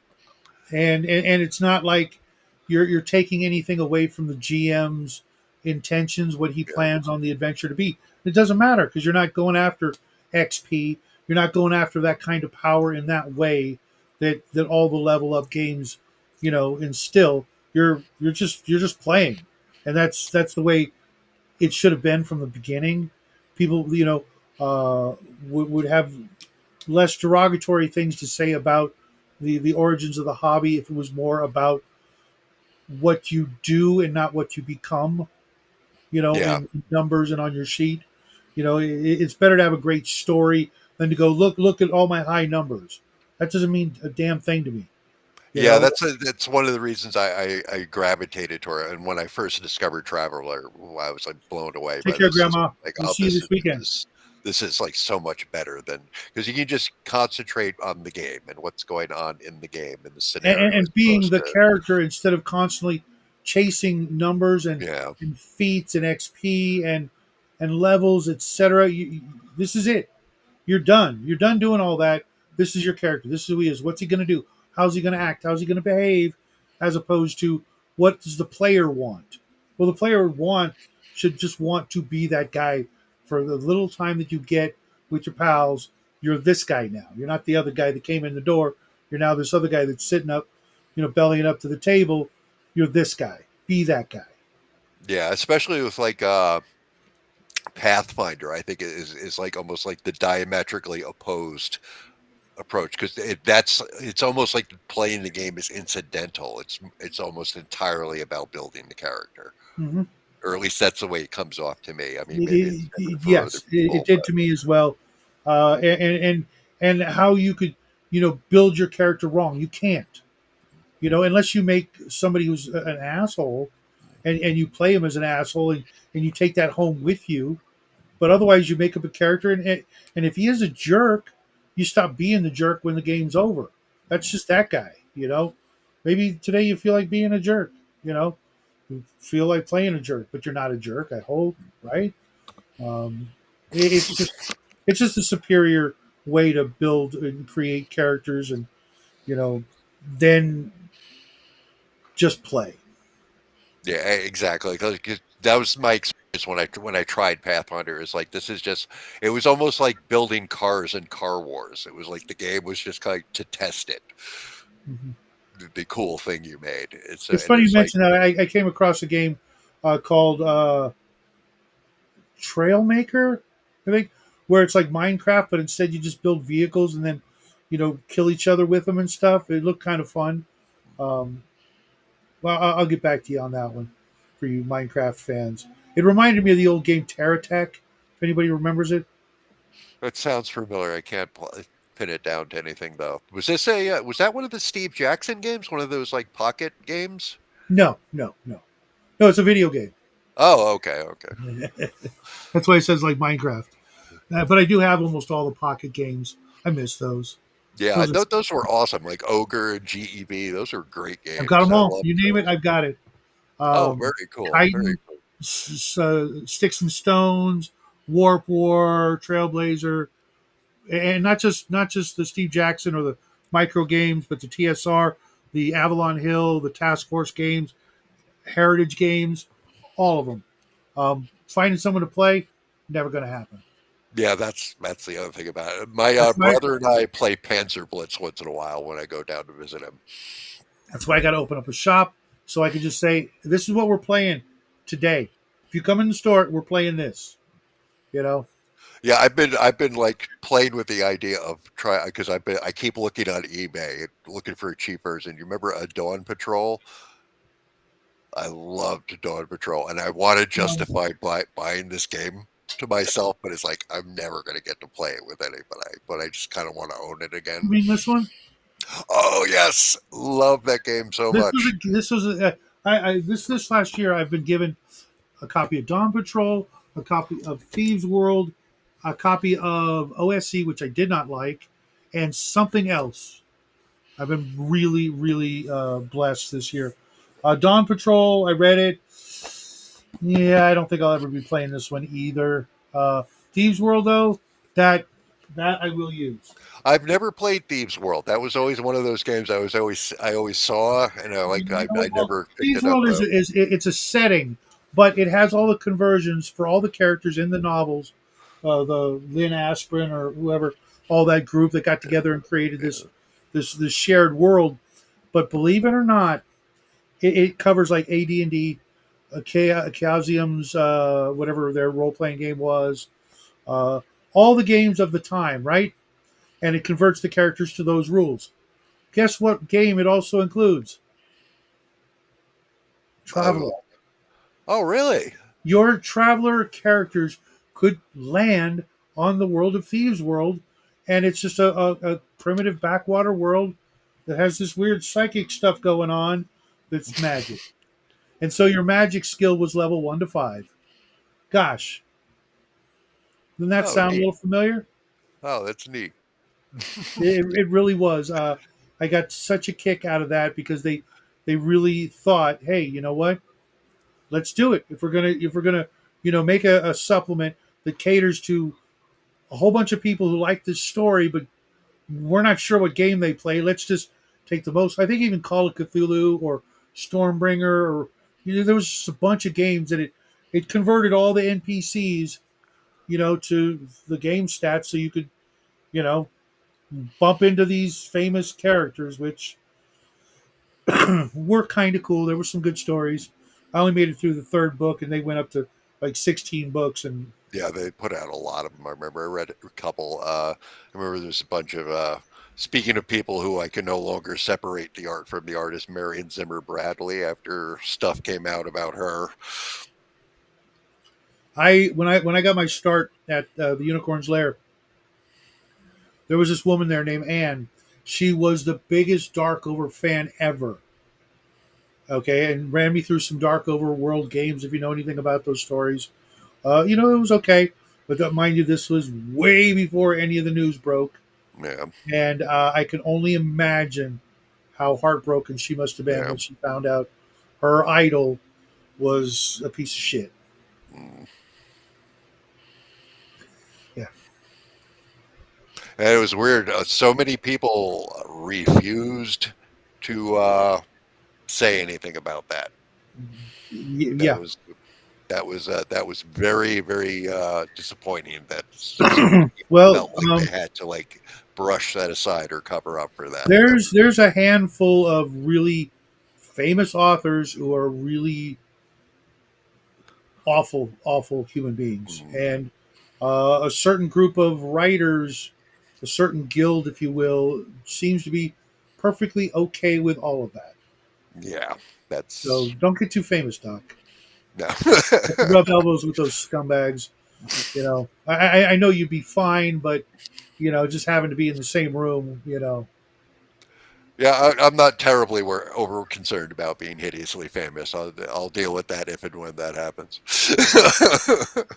well, you got But everything I'm you sure need. I wouldn't be welcome in that company for very long, as I You haven't been literally got about. everything you need with here. Let's show it off before we say goodbye. Age of Blood and Iron, folks. If you don't have it, and everything you saw tonight sounds like it might be your bag, I highly recommend getting it. Hopefully, Doc will bless us with a coupon code or something like that, or you can just hit him up on Discord. But yeah, I really like it. Um, just waiting for the invite to a game. Just saying. I'll be running another a starting a new campaign probably in about 2 or 3 months. I want to wrap this one. I'm thinking the one I'm currently running. We're at like episode 12. It's probably going to run to 20 to 25 before the story wraps up, and then I'll be starting a new one in a different campaign world. I'm honestly some things in my schedule have loosened up, but other things not so much. But if it was on the right night, I would jump at the chance to hang out with you and your compatriots. This seems like a very intuitive, simple game, especially for us people who've been gaming forever. It's just like putting on a hat. It's not that big a deal. Yeah, it runs very fast. I'm very happy with the way it came out there. It's we speed through it. We get through combats like usually in 20 minutes with like 5 characters, unless it turns into a big set piece battle with like minions and stuff. But The only thing I might I know it's really cliche and kind of trendy and whatnot, but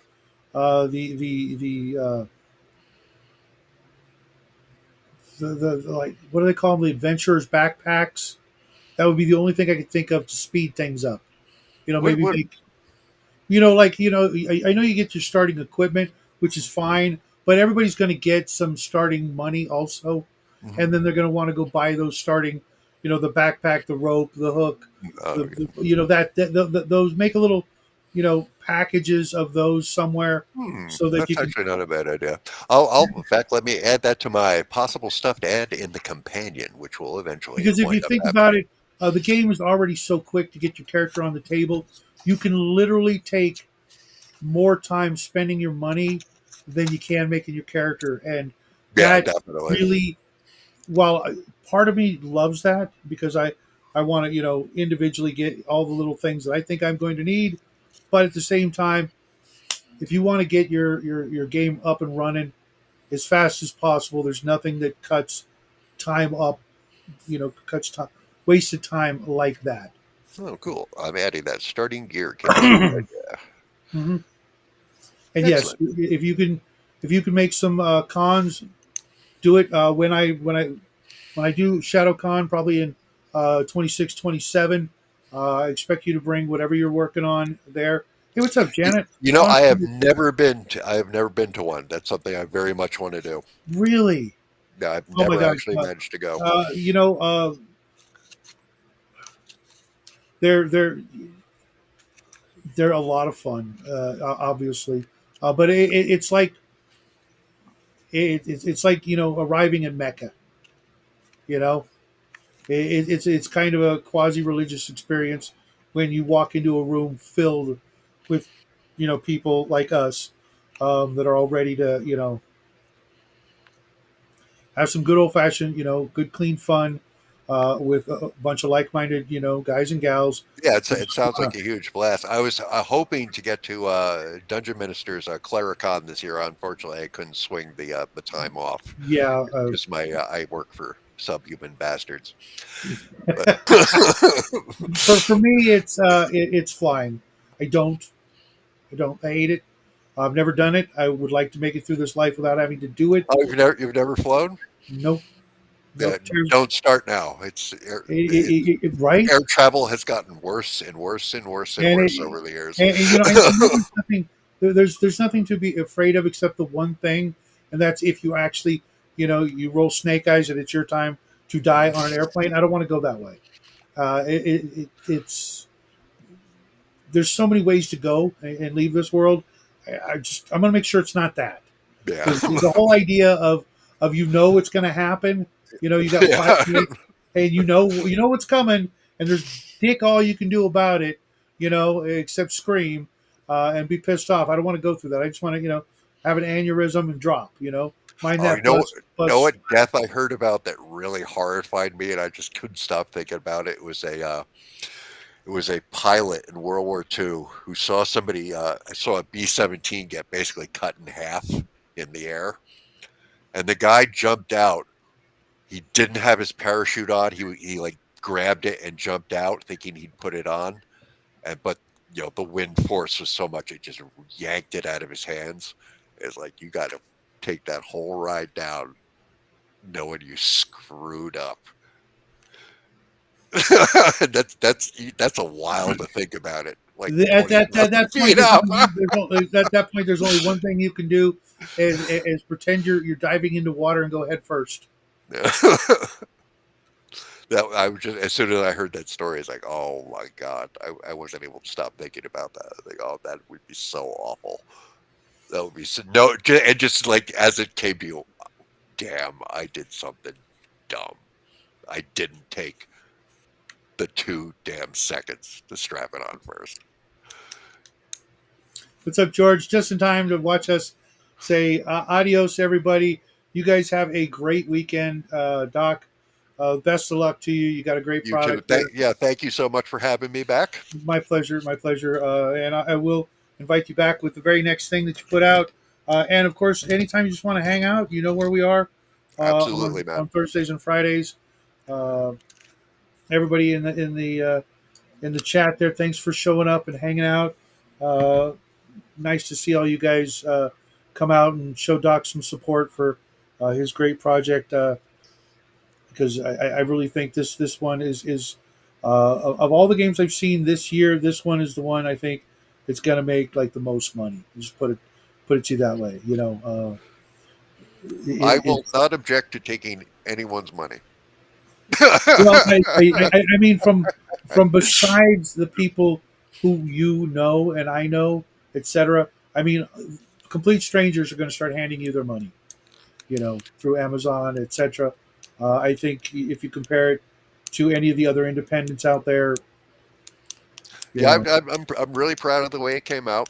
I'm very happy, and I'm hoping it's gonna. I got off to a decent little start, slowed down now, but I'm hoping it's gonna pick up, and we'll it see will. what happens. But I mean, regardless, I mean, as long as there's some people out there playing it, I'm thrilled to death. Well, you'll definitely have no shortage of that. Everybody else, I got to go use the you know what, and Okay, thanks everybody for watching, and I will catch all of you later. happy trails, folks.